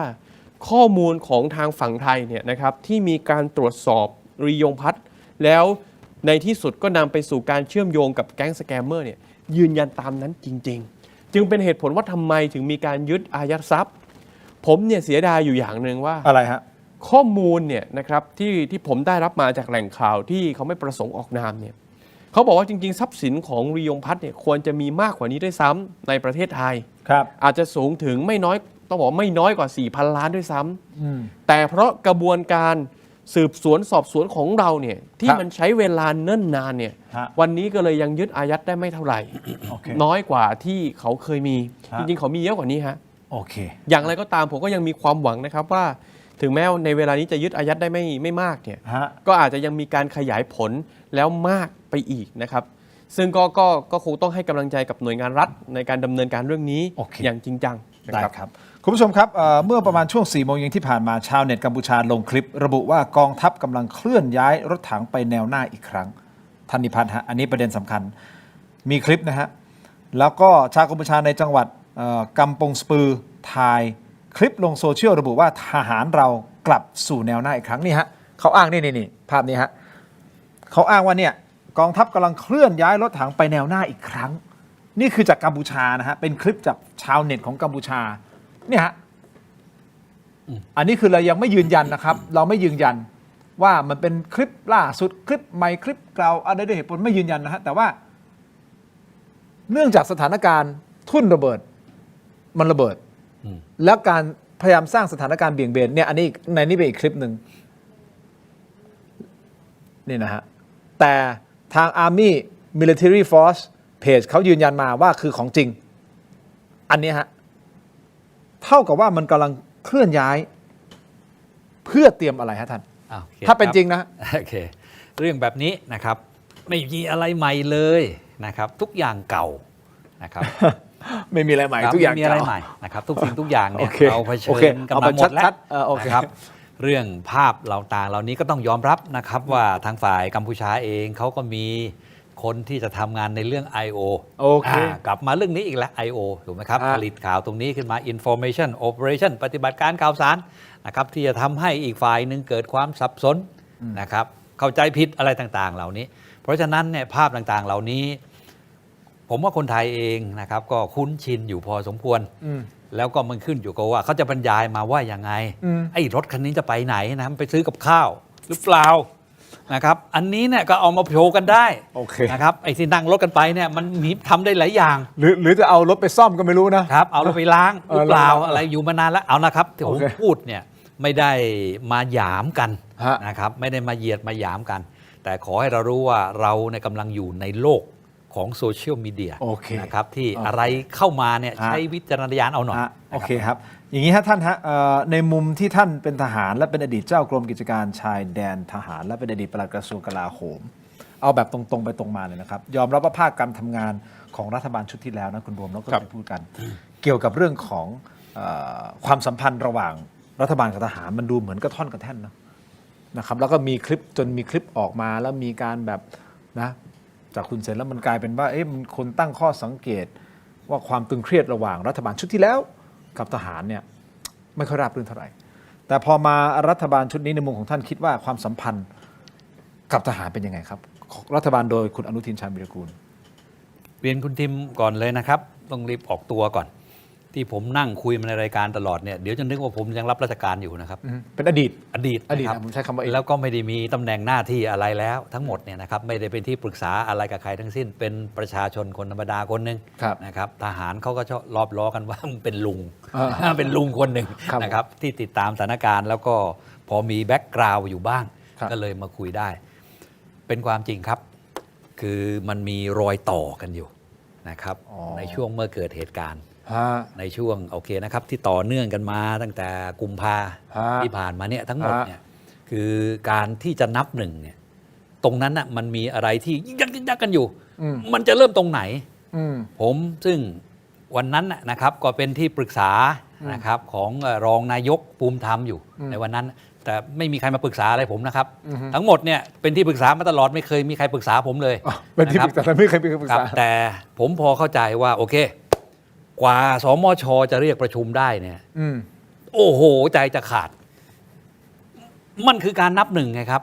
แต่ไม่นับหนึ่งสักทีครับตรงนั้นน่ะตรงนี้ช้าไปนิดหนึ่งนะครับซึ่งที่จริงเนี่ยมันจะต้องทันควันนะครับแล้วผมบอกตรงๆนะครับว่าประชุมกลางคืนก็ได้นะครับอย่าไม่ต้องรอ8 โมงเช้านะครับ3 ทุ่มก็ประชุมได้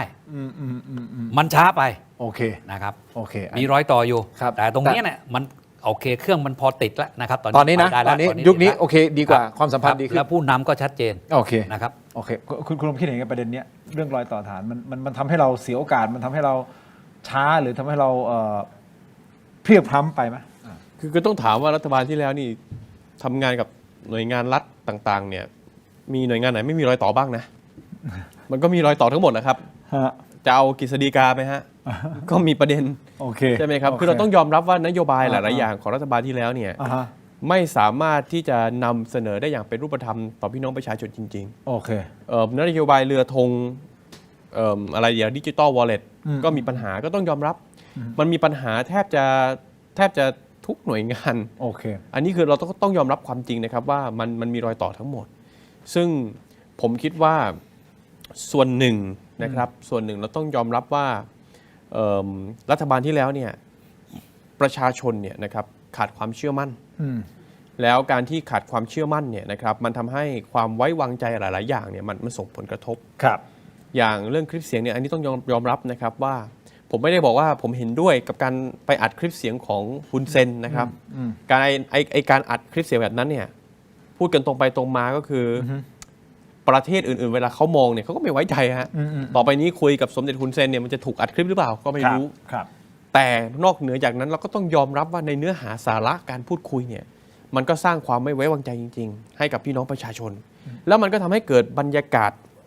ว่าการบริหารประเทศเนี่ยมันก็เลยเป็นไปด้วยยากยังไม่นับว่ามันก็มีข้อวิพากษ์วิจารณ์ว่าก็ส่วนหนึ่งคือรัฐบาลที่แล้วนี่มีพระอาทิตย์หลายดวงมันก็ไม่รู้ต้องฟังใครอันนี้ไม่รู้พี่นิพัฒน์จะช่วยให้ความเห็นได้ไหมนะครับแต่ว่าก็พูดกันตรงๆว่ามันมีปัญหาเรื่องนี้ดังนั้นเนี่ยด้วยองค์ประกอบหลายๆอย่างเนี่ยมันจึงไม่ใช่เรื่องที่แปลกที่ในระดับหน่วยงานความมั่นคงเนี่ยจะมีช่องว่างกับรัฐบาลนะครับแล้วผมคิดว่าด้วยความล่าช้าอีกนะครับคือความไม่ไว้วางใจต่อกันเนี่ยมันไม่ใช่แค่ฝ่ายเดียวนะมันมีกันทุกฝ่ายผมว่ารัฐบาลก็ไม่ได้ไว้ใจฝ่ายความมั่นคงมันก็ยิ่งไปกันใหญ่นะครับมันก็เลยทำให้การแก้ปัญหาเนี่ยนะครับในช่วงเวลาดังกล่าวเนี่ยผมคิดว่ามันมีช่องว่างเต็มไปหมดโอเคครับคุณผู้ชมครับอีกประเด็นหนึ่งผมอยากให้คุณผู้ชมดูภาพนี้นิดนึงนะท่านนิพัฒน์มีประสบการณ์มากน้อยแค่ไหนกับการเป็นทหารแล้วก็เคยลงพื้นที่ทำงานในกัมพูชาขนาดไหน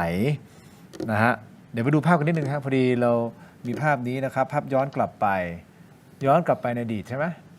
นี่ฮะ เราไปเจอมาครับท่านฮะอันนี้หลายภาพเลยป่ะมีหลายภาพนะคุณผู้ชมครับตอนนั้นท่าน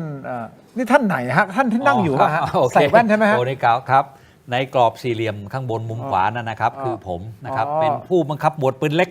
ที่ภูมิใจที่สุดนะครับอยู่ที่ตอนนั้นน่ะเป็นช่วงที่เข้าตีนะครับที่ถ้ำน้ำที่อำเภอคลองหาดนะครับซึ่งเป็นที่ตั้งของเขมรแดงทั้งหมดครับแล้วก็ไอ้รูปที่เห็นยืนอยู่ในขณะนี้ก็คือการรับมือกับเขมรประชาชนเขมรนับหมื่นนะครับที่เข้ามาแล้วเราคือคนที่ชุบชีวิตให้เขานี่คือภาพที่ยืนยันเลยว่าเราเคยครับเราเนี่ยแหละครับคือคนที่ชุบชีวิตให้กับพี่น้องเขมรนับแสนตลอดแนวชายแดนนะครับเฉพาะที่ผมอยู่ตรงนี้คือที่บ้านคลองไก่เถื่อนตรงนี้วันนั้นพอตั้งหลักได้หลังจากที่มานอนตายเกลื่อนนะครับแล้วผมยกย่องอีกคนหนึ่งนะครับที่ยืนตรงนั้นคือท่านพลเอกอุดมเดชศรีตบุตรเหรอฮะเพื่อนรักผมนี่ท่านพลเอกอุดมเดชศรีตบุตรครับใช่ครับอยู่อีกกองร้อยหนึ่งนะครับแต่ก็ถูกส่งมาช่วยพื้นที่ของผมทั้งหมดเนี่ยนี่คือมันคือเพื่อนมนุษย์นะครับที่ถูกรังแกมามนุษยธรรมเลยนะมนุษยธรรมครับที่เราได้รับคำสั่ง ให้ดูแลไว้ แล้วก็มีชาวต่างชาติคนหนึ่งนะครับ ที่เข้ามาช่วยเราตรงนี้ ซึ่งประวัติศาสตร์ 40 ปีตรงนี้เนี่ยมีเป็นเรื่องที่หลายคนที่จะตามไม่ทัน คือหมายความว่าโกรธคนละยุคกันนะครับ ผมขอบอกผ่านรายการคุณทีมไปว่าถ้าถามว่าเรามีเยื่อใยต่อกันไหมเนี่ยผมดูพี่น้องกัมพูชาที่ดูรายการนี้อยู่ ผมฝากบอกไปด้วย 40 ปีที่แล้วพี่น้องเขมรนับแสนนะครับหลายแสนคนหนีการฆ่าล้างเผ่าพันธุ์ขีดเส้นใต้หนีการฆ่าล้างเผ่าพันธุ์เข้ามาในไทยตลอดแนวชายแดนนะครับตั้งแต่อุบลลงไปถึงจังหวัดตราดนู่นนะทั้งหมดเนี่ยรัฐบาลไทยคนไทยคือคนที่ให้โอกาสให้ชีวิตกับพวกท่านเราดูแลอยู่เกือบ20 ปีนะครับกว่าจะส่งกลับไปบางแคมป์เนี่ยก็ประมาณแค่ 7-8 ปีอย่างเช่นเขาอีด่างเป็นต้นภาพที่เห็นในขณะนี้คือรัฐบาลไทยให้อพยพจากที่นอนตายที่เขาอีด่างนะครับที่ผมรับผิดชอบอยู่ทั้งหมดเนี่ย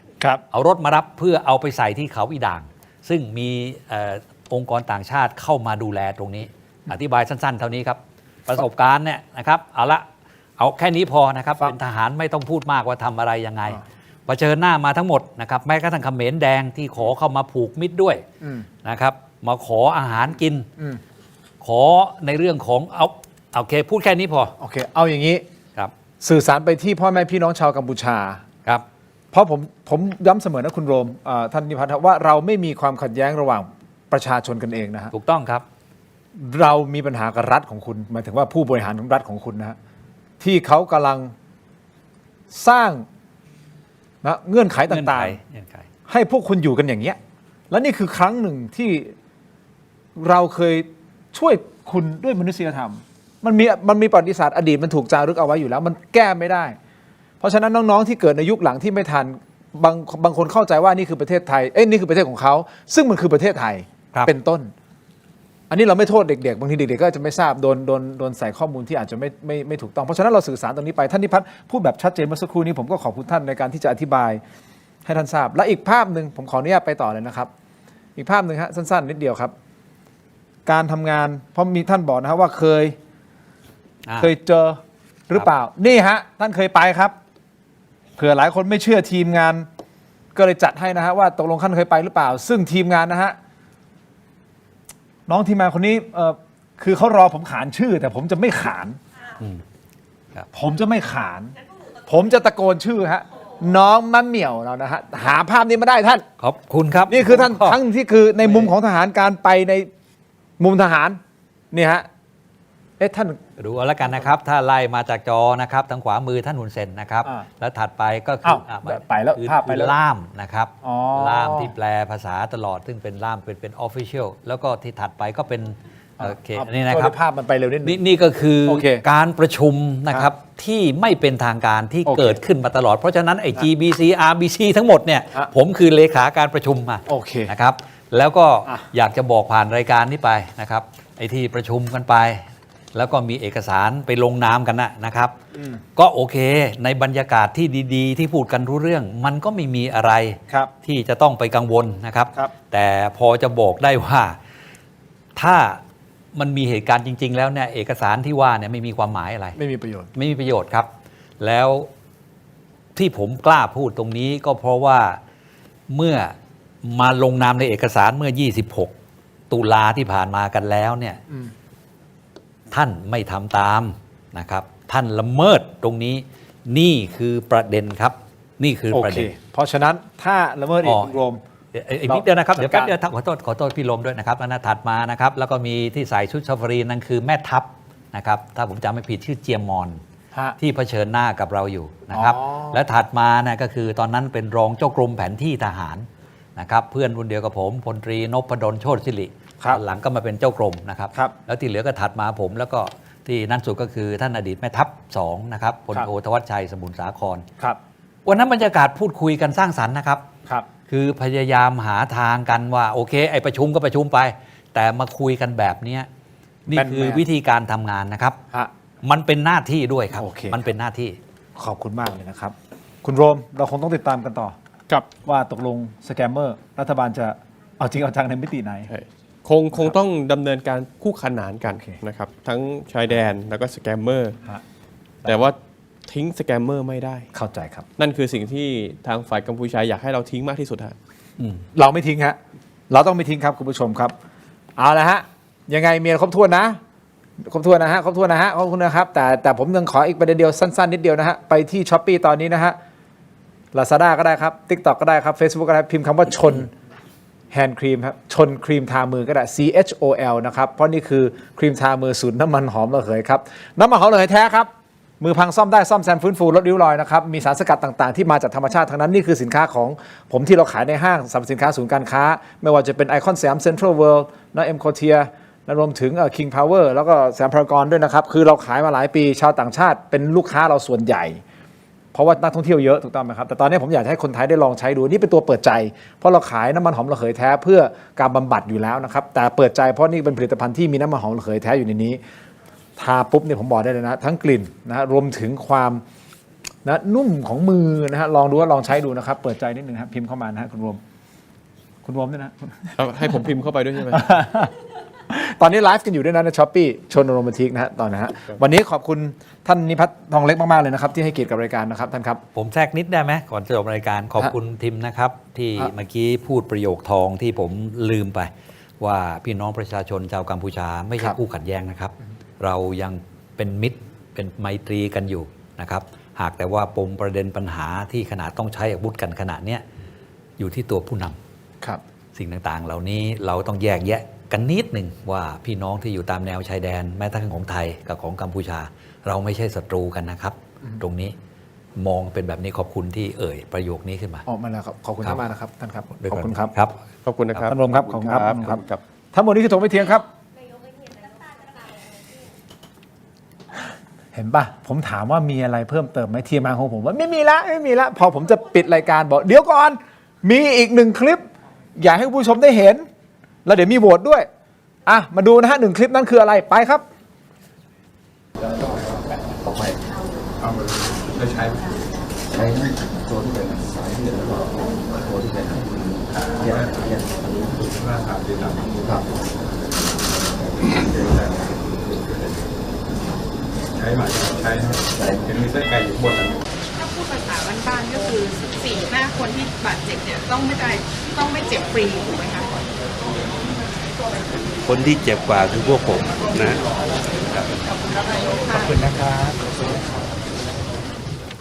ผมไม่ได้เป็นคนพูดนะฮะน้ำตาจระเข้แต่สื่อกัมพูชาเป็นคนพูดครับใช่ไหมโบใช่ค่ะเอาละสุดท้ายเราต้องเป็นหนึ่งเดียวกันนะครับกับปัญหาชายแดนไทยกัมพูชาและที่สำคัญเราต้องเป็นหนึ่งเดียวกันในการปราบสแกมเมอร์นี่คือปัญหาใหญ่ของประเทศคุณผู้ชมโหวตกันเข้ามานะครับผมขอไปดูโหวตนะฮะผลโหวตถ้าเราถามท่านว่าคุณคิดว่ากัมพูชาป่วนชายแดนหวังกลบข่าวสแกมเมอร์ใช่หรือไม่ 82% ใช่ไม่ใช่คือ 10% ไม่แน่ใจคือ 8% ขอบคุณสำหรับทุกการโห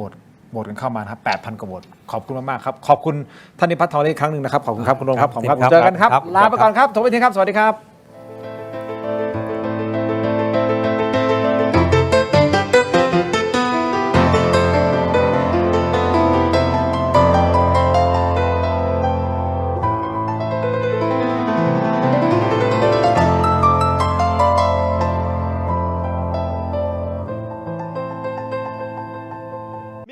ถามเข้ามามากมายนะครับว่าถกไม่เถียงมีวิธีการร้องทุกข์อย่างไรเรามีขั้นตอนง่ายๆดังต่อไปนี้ครับเริ่มต้นจากสแกน QR Code นี้เลยครับจากนั้นนะครับท่านก็เข้าสู่หน้า Inbox ของรายการถกไม่เถียงเพียงท่านกดคำว่าเริ่มต้นระบบอัตโนมัติจะส่งลิงก์ที่ทีมถกไม่เถียงสร้างขึ้นมาให้แก่ท่านนะครับรับรองว่าเป็นลิงก์ที่ปลอดภัยกดเข้าไปได้เลยครับเมื่อเข้าไปถึงหน้านี้นี่นะฮะแค่นี้นะครับท่านก็พิมพ์เรื่องราวร้องทุกข์มาได้เลยนะครับแต่ผมมีทริค3 ข้อสำหรับการร้องทุกข์เข้ามาในรายการถกไม่เถียงนะครับ 1. เขียนเรื่องราวร้องทุกข์ของท่านให้ละเอียดชัดเจนและสรุปโดยง่ายที่สุดนะครับข้อที่ 2 เขียนชื่อเบอร์โทรของท่านให้ครบถ้วนสมบูรณ์ที่สุดและข้อที่ 3 ถ้าท่านมีภาพคลิปวิดีโอกล้องวงจรปิดหรือหลักฐานต่างๆนะครับส่งเข้ามาที่ Inbox ของเราได้เลยครับเพียงเท่านี้นะครับเรื่องราวร้องทุกข์ของท่านก็จะเข้าสู่ระบบหลังบ้านของถกไม่เถียงอย่างแน่นอนนะครับอย่าลืมนะครับเดือดร้อนไร้ที่พึ่งนึกถึงถกไม่เถียง